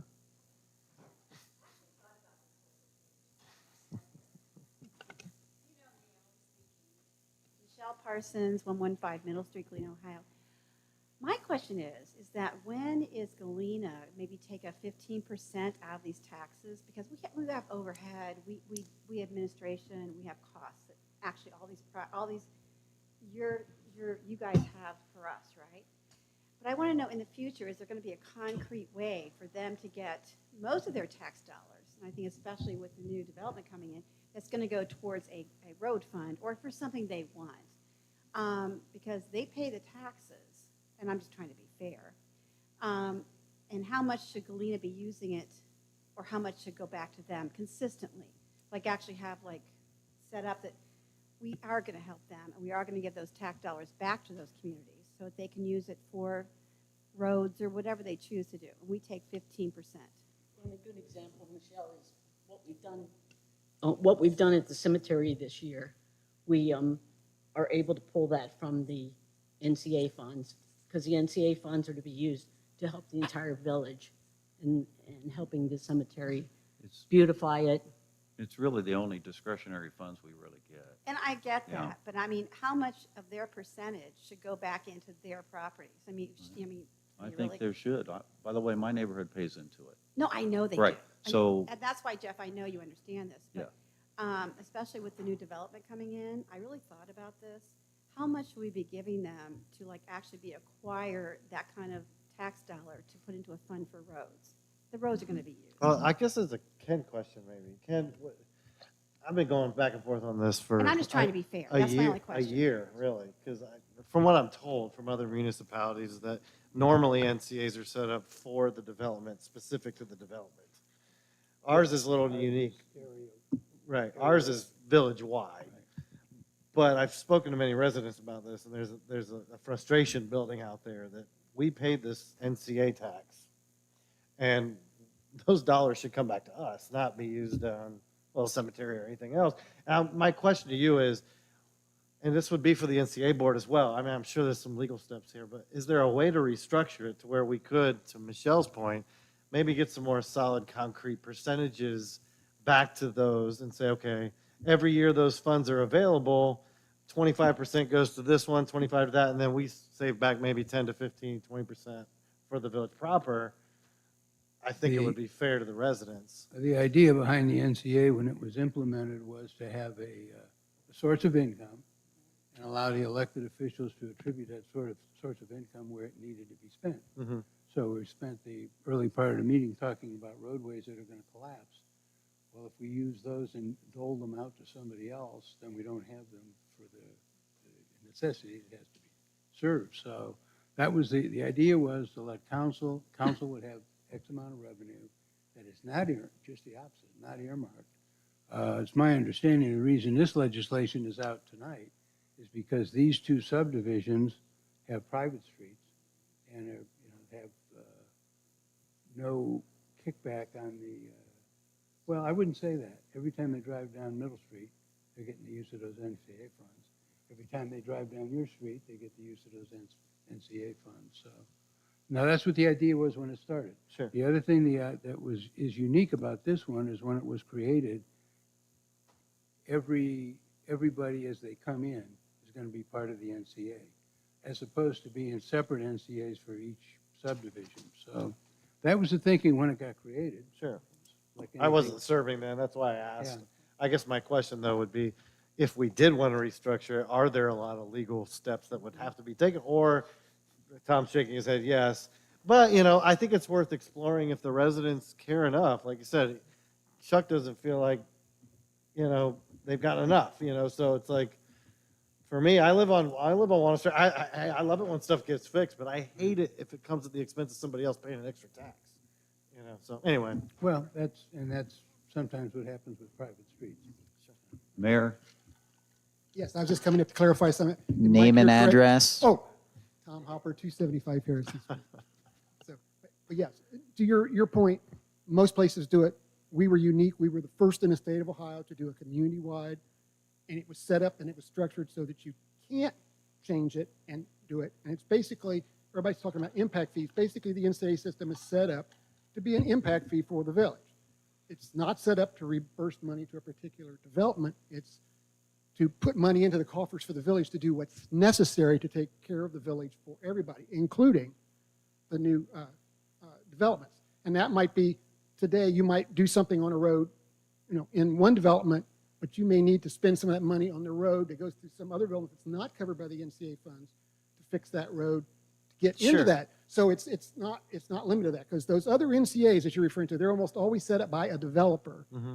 And they basically are there for the developer's purpose, to pay him back for him or her, the infrastructure that they put in to that development.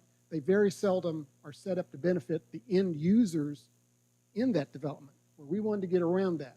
So it was set up with so much to go to the Big Walnut schools because it started as a system to get money into the Big Walnut schools to make up to them for the new kids that were coming into the system. Oh, and I'm not arguing that it was bad intent or Right, but it's in set up to practice, not, but it's set up to not be, so the money is paid for a particular Sure. development. It's set up, it goes into the village, and then you guys who are the ones determining where the money goes, in the NCA board, you guys are to work together to decide where that money is best spent for the benefit of the village, which includes the developments, but also includes other areas that are impacted So what you're saying by is those developments. we should really be working a little more closely with the NCA board to say, okay. Yes, you really should be because we working with could the NCA. create what Michelle's talking about just through us deciding this is what we want to do. I'm sure everybody can come up with a wish list of what Sure. you'd like to do and everything, and then find out places where it might be suitable to use NCA funds to do that. Understanding you only have so many available per year, but that's all part of the system. But the system is set up to allow for that, but you can't go back and restructure it to say you got to use X dollars Sure. in this development, because that defeats one of the purposes of it, which is basically to help the whole village deal with the fact that the new developments are putting stress Well, on the system. It helps too, honestly, and I thank you for your explanation. I mean, you brought up wish list. We did a wish list last year in 24 January where sidewalks was like number 2, I believe, outside of the square. Well, again, And you can work with the NCA No, board, I and know. you I'm guys just- are spending the I'm money. trying to so- put that into Right. context to how, because that wish list was made so that we could go directly to the developer on a project like Arrowhead and say, okay, we want you to fix X amount of sidewalks. That's what the But idea was. that's part of the development So- approval process, not a part of Sure, I know. spending What the I'm NCA saying is money. that, but knowing where the NCA dollars goes helps me put that into Right. context. So the NCA money is I designed thank to you. go into the general Yeah. fund to be Sure. used for these purposes. And that was the first of its kind in the state of Ohio that we were aware of, that we did Sure. it that way. So it's for the benefit of the whole village. Sure. Does that help? Yeah. anything? Yeah, thank you, Mayor. Helped a lot. So we have resolution number 2025-46 on the table. Both of our NCA tax subdivisions have said that this would be important for them. Go ahead, Chuck. Are you, Please come down to the Coney, you want to podium. come down, sir? Thank you.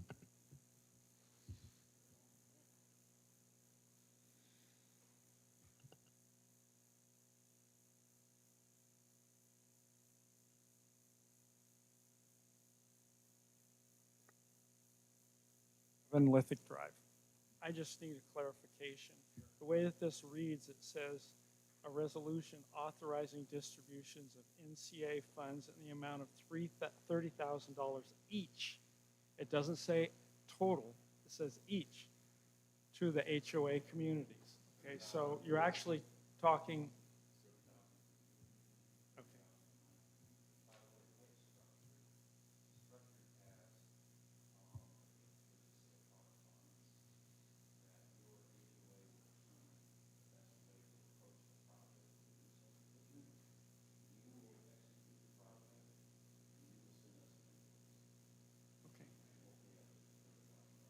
We'd like to get rid of mosquitoes.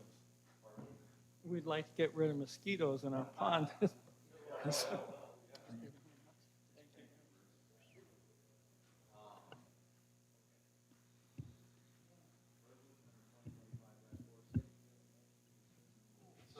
Second. Mike and Josh. Zach, Yes. Kathy, Yes. Pete, Yes. Mike, Yes. Josh. Yes.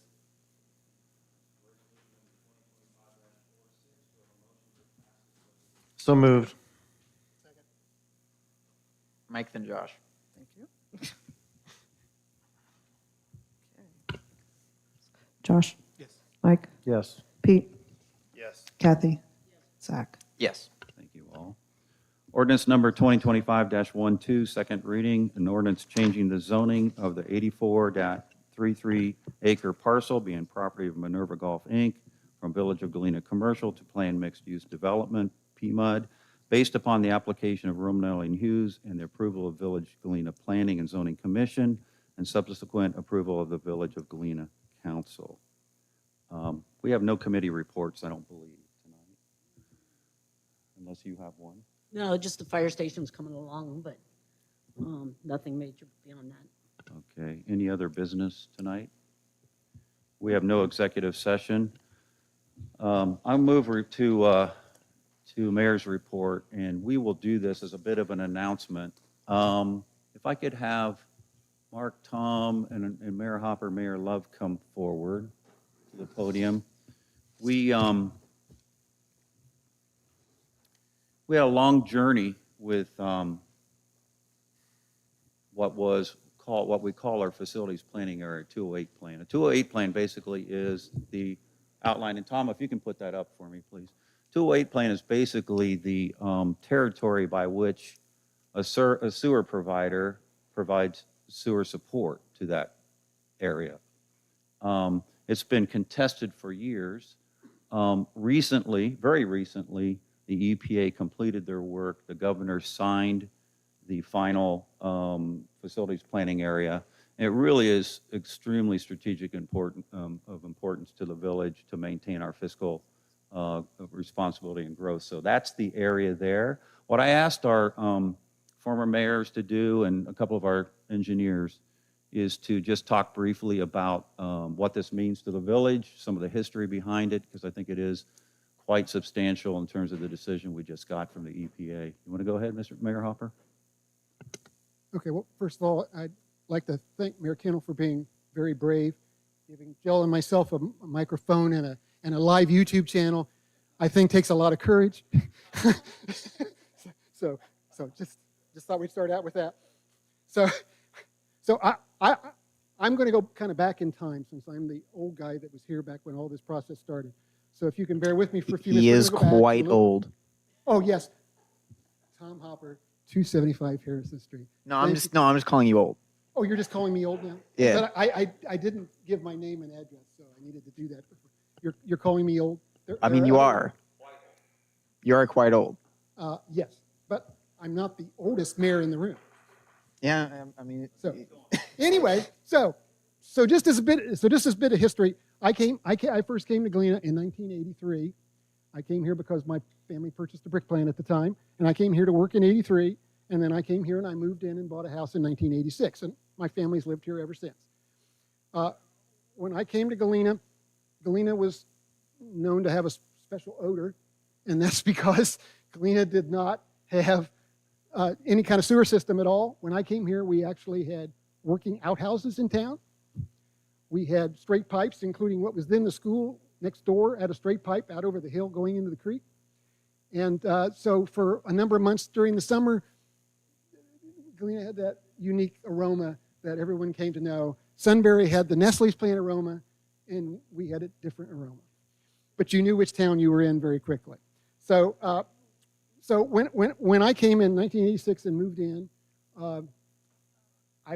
the mayor at the time, Don Miller, and we should recognize Don Miller for everything he's done for the village. He put me on the zoning board, and he also put me on what was the sewer committee. It had different names, but it was basically the sewer committee. And at that time, because of the problems here, and it became known by the EPA, Delaware County Health Department, and everybody else that Galena had a serious problem. It wasn't just Galena, understand, but Galena had a serious problem. At the time, they actually said that if we didn't get it cleaned up, they were going to start putting council in jail. And I'm not saying that sometimes members of council shouldn't be put in jail, but at that time it was considered rather controversial to do that. And so we started working with everybody to find a solution for that problem. And so part of this sewer committee at the time, and the committee at the time, and I need to recognize the people who were the main people in this committee, and that was Denny Morris, who was also on the zoning commission, and he still lives on Walnut Street today. John Bland, who many of you know, he was the service director and the water plant superintendent in all in the old days, and went the park up in, Communities of Galena is named for him. He was on there. I was on there, and so was Mayor Miller. And we started that in the late 80s, and that went on for years. I went to, I don't know how many meetings with the EPA. This is before they had their nice cushy headquarters in the old Lazarus building. We went to little out offices they had all over the place and everything else. We had to go in, and Columbus was very upset and wanted, us to straighten it out right now because we were a threat to their water supply. And, we quickly told everybody, well, we'd love to help you out. Help us get this a solution for this, and we'll take care of that. So along the lines, we worked with the county at that time, and we worked with the Delaware County Health Department and everybody. We got grants. We made an agreement with Delaware County Sewer District that they would install a sewer plant and we would install the collection system. And so that work began in 1993 based on that, and this was quite an investment at the time. The county built the plant, we built the collection system. It took a while for that system to be finished. Unfortunately, Mayor Miller died in the middle of that process, and even though he had worked years to get this system, nobody knows how much time and effort, and it actually helped wear his health down, that Mayor Miller put in. And he died in 1994 before the system was complete and operational in 1995. So he never lived to see it. He did know it was underway, which is good. And that's why the plant, for those of you who don't know, the sewer plant is actually the Donald E. Miller Water Reclamation Facility. That's the official name. And so now you know who Don Miller is. He was the mayor from 1983 to 1994 when he died. And so he was the driving force around getting sewer service originally into this town. I think it's important to represent him and, of course, the other gentlemen that were on that committee. So shortly thereafter, we had our own water system in. John Bland, who did everything, as you can tell, for Village of Galena at the time, he ran the water system. We actually then ended up selling the water system to Delco, and we took that money and we paid off all the debts for installing our sewer collection system. So we were debt-free, had a working system, and it was great. Actually, so some of us got pretty popular with other communities, and we kind of went on a tour circuit going around talking to other communities about what they could do to put some grants and stuff together to maybe take care of their collection system problems, because it was a problem all over Central Ohio at that time with smaller communities. Now, one of the things when the county came and built the plant for us, that was an understanding in the mid-90s. We had a great working relationship with the county and the county sewer department, and the deal was that the plant would be expandable at the time when we needed it. I actually had the blueprints in my possession. But when we went then around 2000, when we looked at, we knew that development was now going to exceed the capacity, the original capacity of the plant, which was only 75,000 gallons. Everybody forgot about those plans. And even though I could waive the blueprints, they said that never happened. And that was the beginning of our issues with the county not fulfilling the needs of the sewer system for Galena. So actually then we ended up suing the county and actually taking the sewer plant back, because under the law, the sewer plant was built specifically for the use of the people and only the use of the people in Galena, and therefore it was determined that they couldn't hang on to that. Now, we had to pay them quite a market rate for the plant, but that's how we ended up with the plant. So now we were running the collection system and the plant. So in 2006, we started planning for the future because we knew development was coming. I mean, development in this area is nothing new. We knew it was coming in the 90s. We certainly knew it was coming in the 2000s. So we started what was then called the 208 process, which is now the facilities planning area. It's just an FPA now, right? Well, at the time it was a 208. Still, everybody refers to it as the 208 plan, even though technically I don't believe that's the name. Am I correct, Tom? So this started the sewer wars, as they were known at the time, and it didn't just include Galena. This included the county stopping every municipality in Delaware County from doing anything with sewer service. And one of the famous things was the cartoon that appeared in the Delaware Gazette at the time, which was quoted from the Delaware County Sewer District. They quoted Mao Zedong and said, "Power comes from a gun barrel, and in Delaware County, that's a sewer barrel." And that was their attitude about sewer. Galena was basically told that we're like your parents and you're our children, and you need to have us tell you what you can do with this. And we were also basically told that all municipal growth will be stopped at its current boundaries, and that wasn't just with Galena. So Delaware, Sunbury, and Galena actually went together and went to the hearings and all down at the EPA. During this time, we hired Pogmar Design Group, which was our consulting engineers at the time. And I need to recognize two gentlemen from Pogmar Design Group that worked tireless hours for us for a number of years. And that's Paul Brock, who was actually a former EPA analyst who was then working for Pogmar Design Group, and Bob Jablonski, who anybody who knows Bob knows he led for Galena a lot during those time periods. They're the ones that were the author of the original 2006 208 plan. It was twice submitted to the county and signed for by the county. but I personally went to meetings where the county denied ever seeing it, even though our consultant sat there with 2 signed receipts that says they got it. And I believe that was kind of their attitude on some of this even later, that they never saw the original plans. They signed for those original plans. I can remember Paul and Bob were coming up out of their seats at this meeting where they said that, and like, what are they talking about? We have the receipt right here, but it doesn't make any difference. This is the way it went. So there were lots of meetings and fights. You know, we worked with Sunbury in Delaware, and that's when I met Dr. Tom Marshall, who's now your village administrator. At the time, he was the public utilities director for the city of Delaware, and we were all kind of on the same side of the table, but we were working for different entities at the time. But that's when we got to know each other, and that's, gosh, it's been 20 years ago now. Geez. Okay, so at the end of it, there was a long set of fight, and at the end of it, the EPA chose to not do anything about the two-way plan and basically just left the status quo the way it was. It was a wild, wild west. Whoever gets there first is going to get it. And of course, this in other places, it's shown, you know, people running sewer lines down each side of the street and everything. It's just a waste of taxpayers' money. And all these issues have nothing to do with sewer service and public health, which is what sewer service should be about. Now, also during this time in 2006, 2007, we knew Miller Farm development was coming. That was applied for all that time. Everybody thinks because it just got started that it just came up the last few years. No, Miller Farm came in during this time period. So that's what we knew we had to get moving on a plan, with a plan to expand the plant, because the current plant at that time was not going to handle Miller Farm. Now, there was a period of calm in there because the Great Recession, as you remember, came in 2008, 2009 type vintage, and Miller Farm got put on the back burner, which was kind of nice. It calmed everything down because we'd gone through an area of rapid growth, which from the government side is not as much fun as everybody thinks it is. And so everything was delayed. So we had to wait for the economy to improve and the development to restart. Now, after those years and things like that, the EPA is coming up with new standards. So our original plant is not going to meet the new standards. So we're looking at having to replace our original plant, even if not another house comes, because we have to bring it up to date for the new requirements, which are to protect the city of Columbus water supply, which we understand that completely. We need to protect their water supply. So, and at this time, Miller Farm starts being told that, you know, we're almost ready to go, and we know we have to have something in place when Miller Farm goes, because they're already approved to go. We must service them. They're in our service area, and we must service them. So somewhere in, I don't remember, Tom, whether it was 16 or 17, then Village Administrator Gina Burrell and I, we brought in Tom, and we had a great team. We worked a lot together. We sat around, I remember many an hour sitting in there brainstorming how to do things and continually changing plans and how we were going to do this.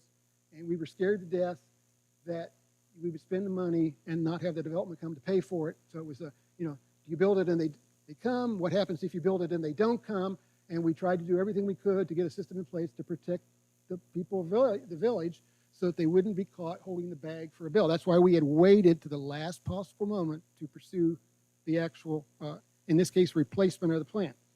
And of course, this led you know, to a design build, which Tom brought the concept of design build for our plant.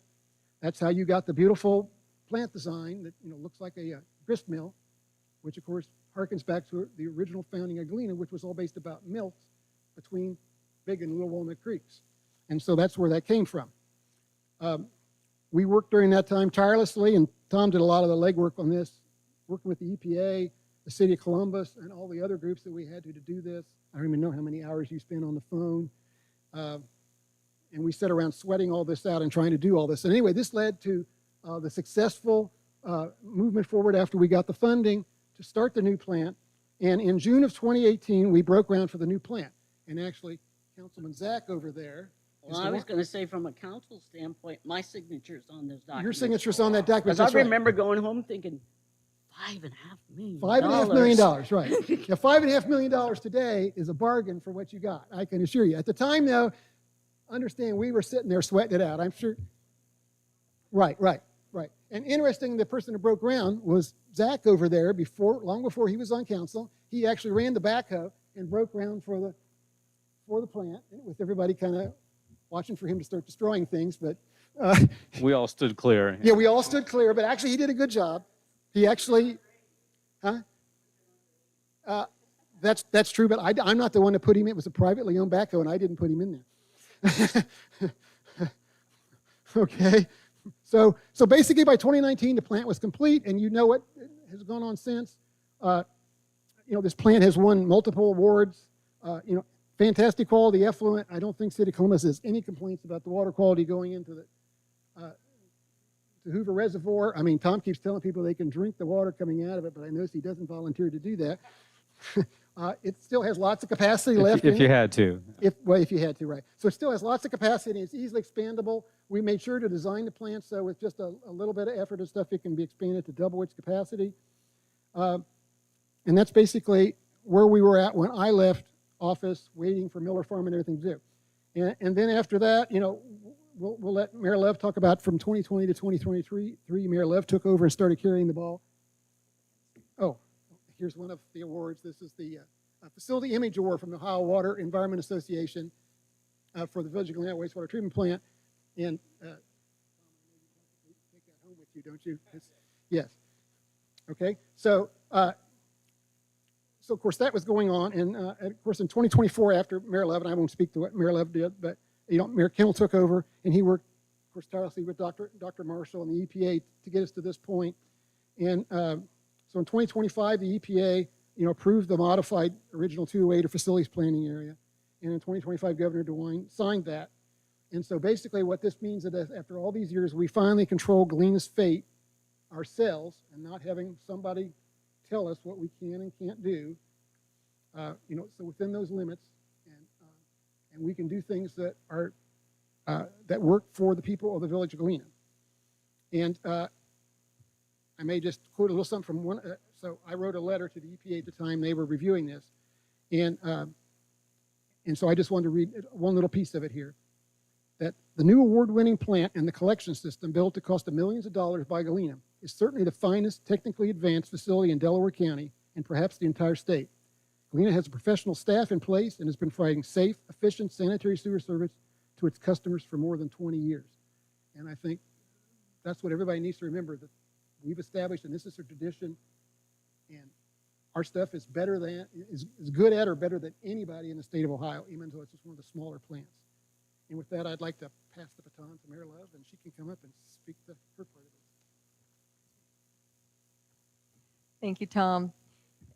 Yeah, Mayor Tom, and Tom. Thank you so much.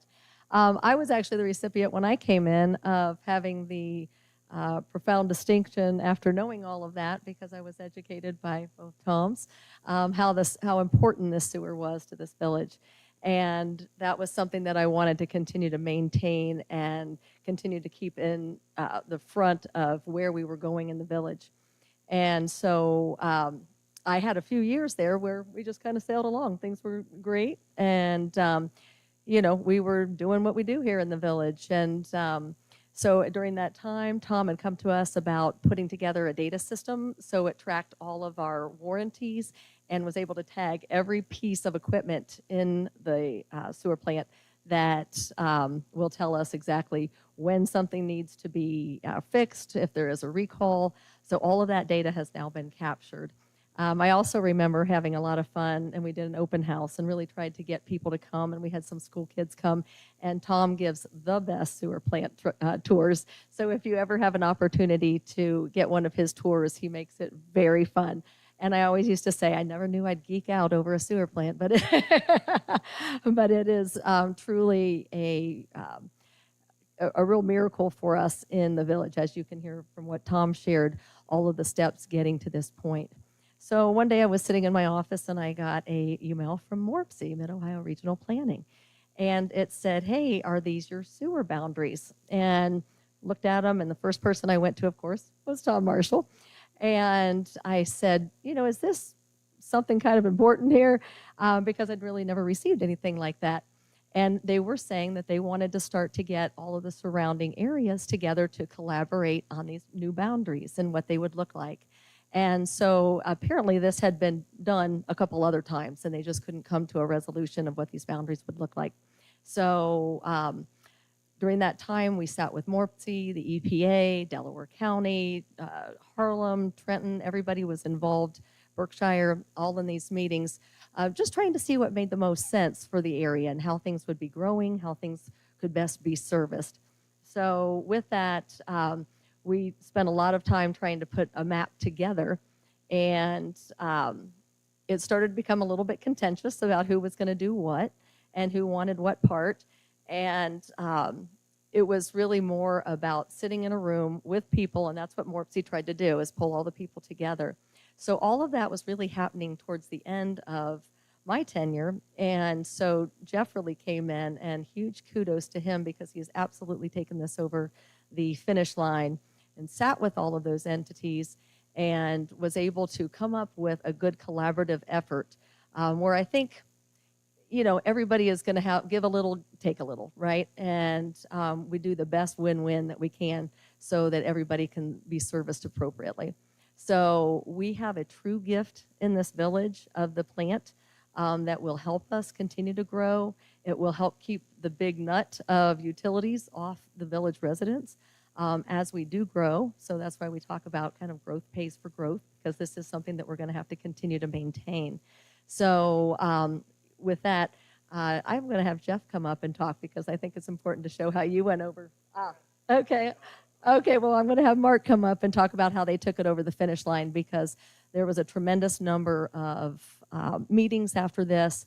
And before, from what I had understood, is that, you know, 20 years ago when Tom was referring to these conversations, it was kind of a handshake. It was like, you take this part, I'll take this part. And, you know, but it was until the real explosive growth opportunities started to come to this entire Big Walnut area that we thought, we better get a handle on this and really nail this down. And we really were expecting the EPA to fulfill their obligation, which should have happened 20-some years ago, to put the boundaries in place. And so it just kind of gives you that sense of how long this has taken to get this done. So with that, I'm going to pass it over to Mark. Thank you. Thank you. I'll keep my comments pretty brief. I'll look at things just from an engineering standpoint. So really the benefit of the 208 area has to do with the fact that EPA now recognizes that boundary as a planning area for the village. So as you make plans for the future for the sewer plant, you kind of know what your boundaries are. You know that if there's any expansion into those areas, that the village controls that and EPA will recognize that. It does not come without limitations. If there are areas of expansion that the village cannot get to, but somebody else can, EPA will consider changes. There is the ability to do a facilities planning change, but by and large, as long as you're keeping up with your planning, you control that area from a sewer standpoint.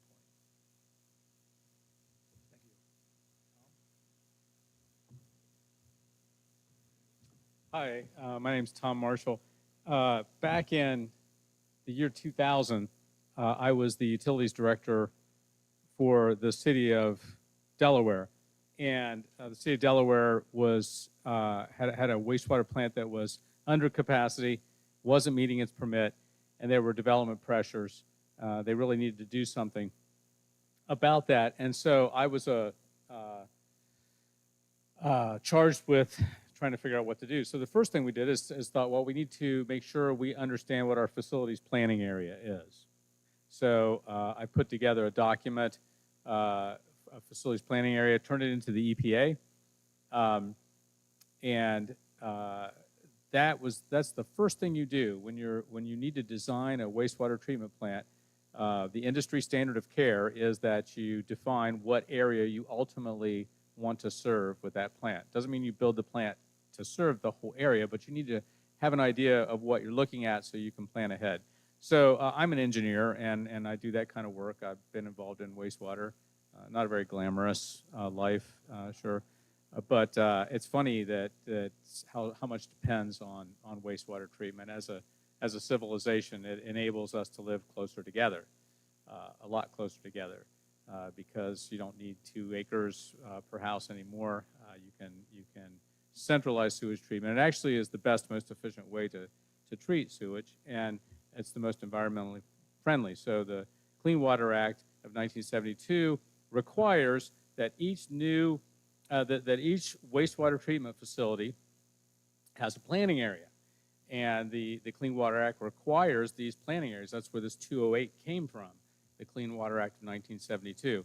So we, at Delaware City, I was very surprised because we did all this work and we're getting ready to try to do the engineering to get this plant built. And Delaware County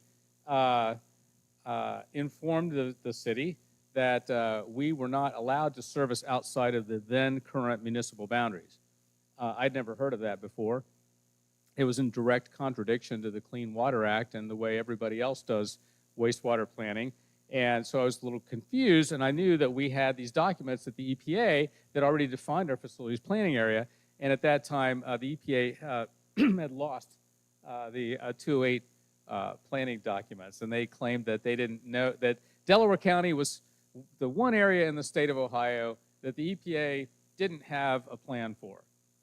As Mayor Hopper was quoted in the Delaware Gazette, I believe in 2005, the plan was to not have a plan. I think that was your quote. So we worked pretty hard. I worked hard with the EPA, the governor's office, tried to work with the county to have some reasonable understanding of who services what. How do you plan for the future if you don't know, have any idea what it is? And these are just plans. They're subject to change. Around a few years into that effort, I met Mayor Hopper, who was at the same place as the city of Delaware was years earlier. And we talked about the need for Galena to develop a 208 or a facilities planning area and to make sure that that was documented. And at that time, the village of Galena and the village of Sunbury came together, and the city of Delaware came alongside of these two smaller villages, and we worked together to each recognize each other's facilities planning area as the municipalities in the county. The county has its own sewer district, and they didn't like that idea. They claimed that they had the rights to service, exclusive right to service everything not incorporated, which just doesn't make any sense. And so the EPA didn't want to get in the middle of it, so they just let it go. So what happened was in Delaware, we just ran sewer lines faster than the county. And that's what it came out to. That's what it came down to, is who could run sewer lines faster, which, as Mayor Hopper said, doesn't really serve anybody very well. But it turned out that we knew how to build sewer lines faster than the county. And so we did. And so our service area was set by default from running sewer lines to the extent of the service area and marking it off as Delaware service area. Why do villages want this service area? There's a few reasons. One's just technical, right, because you have to do the planning. But the other is for to have a say in what happens around you. So municipalities historically have used their sewer planning area as a way to control the growth around the municipality. So if somebody wants to build a development, they have to get sewer, so they come to the municipality. The municipality can dictate their zoning codes and everything else, and the development pretty much has to comply with it because that's the only game in town. Not in Delaware County, because the county is very aggressive in running and extending sewer lines to developments. So what happens in Delaware County is a developer comes to a municipality and says, hey, how about 50,000 units per acre? The municipality says, that's too dense. So what does the developer do? He just goes to the county. And he plays the county against the municipality to get the highest density he can, which doesn't serve the municipalities very well. Pressure, growth, traffic, everything like that. So this is a big deal, this 208. I tell you what, for 25 years I've been dealing with this Delaware County 208, and I was doubtful that it could be resolved. I told the mayor, he was all excited. He came in and says, well, we're going to get this thing over the finish line. I said, look, Mayor, this may never go over the finish line, but I'll tell you what, I've never seen a guy so determined to do something. And I'll tell you, the mayor is credited with really pushing this thing through. You can see on the map up there, that's the facilities planning area that's got that's now approved, signed by the governor, and it's the law of the land. we have the first right of refusal to service this area, which is good for us because we can actually control the growth in this area more than if we had no service area. So I just want to thank the village and just everybody here, going back to Tom Hopper and Jill Love and Jeff Kennel. I love this place. I love this community and the people here, and it's a special place. I'm so thankful that I've been able to serve the village, and I look forward to continue to do that. And just congratulations to everybody, especially council, on achieving this great 208 plan for the village. Thank you. Thank you, Tom. Take care. This, you want to pass those down? This decision, well, I got to give credit to everybody I asked up here, and probably many, many more. Kathy was involved in some of the meetings we were in from the 208. When I came in January of 24, I had no idea. I came in from the private sector. I flushed my toilet. I had no idea how important that was. But then through the help of the folks that were up here and others, they quickly educated me, got me up to speed on how important this was. It's strategically important. And if you haven't heard it already through this discussion, had this 208 not been approved, had we been in kind of this world of first come, first serve, it doesn't serve the taxpayer when municipalities and counties are building capacity to compete with other people building capacity, and certainly doesn't serve the environment very well because all these sewers, you know where it goes. It goes into our waterways. So the mandate that the EPA has, and I really is that. Those two things, the 1973 Clean Water Act, really is about those two things. But the folks got me up to speed, and I was extremely determined to work something out in partnership with the EPA, with the townships, with everybody involved that was willing to work something out. So we had a decision that we felt comfortable with, and I think we got one that we feel very good about. So thank you all for bringing it to the point where I could take it over the finish line, because you guys had it on a 20-yard line. So thank you for that. Was that in the red zone? It was in the red zone. It's in the red zone. Tom, if you could put my charts up. After we adjourn, we're going to have a reception. Anybody in the room's welcome to join us. It really is that important, and if you would like to celebrate that decision, we're going to do that after we adjourn. But before we go there, Tom's going to throw up. Everybody on council should have a presentation. Got it loaded up, Tom? We waiting? Okay. Now that we have this decision, then we have some decisions to make as a village. Our growth, obviously is dependent on, typically, organically, it would be just through annexation. We would grow organically. When a developer came to the village and said, you have sewer capability, it's in your facilities planning area, we're coming to you first for that answer. And that's the way it's worked for a long, long time. As I think about, and you want to go to the next chart, so I think about this decision, it gives us options that we would not have had up until this point in time, about 2 weeks ago when the governor signed this 208 plan. So as council knows, Jillian and myself, we've been talking with two major townships for well over a year about a win-win partnership. We've been talking to Harlem and Berkshire Township. Harlem is not as far along as I'd like it to be. Berkshire moved very, very quickly to work with us on partnering together in a thing we call a cooperative district. And really all that says is, on the chart here, is that the village proposes to work with Berkshire Township in a non-annexation agreement, provide our wastewater services in the apportioned areas that we select to be part of the cooperative district. Expenses and revenues will be shared 50-50. So while we desire, and I desire, that this village maintains its village status, right? One of the things about this village is we're not a city. So then the question becomes, how can we grow the village without growing the size of the village? Because our residents deserve some things we cannot pay for, right? We deserve a police force that was mentioned tonight. We have the county that supports us, but a dedicated police force costs money.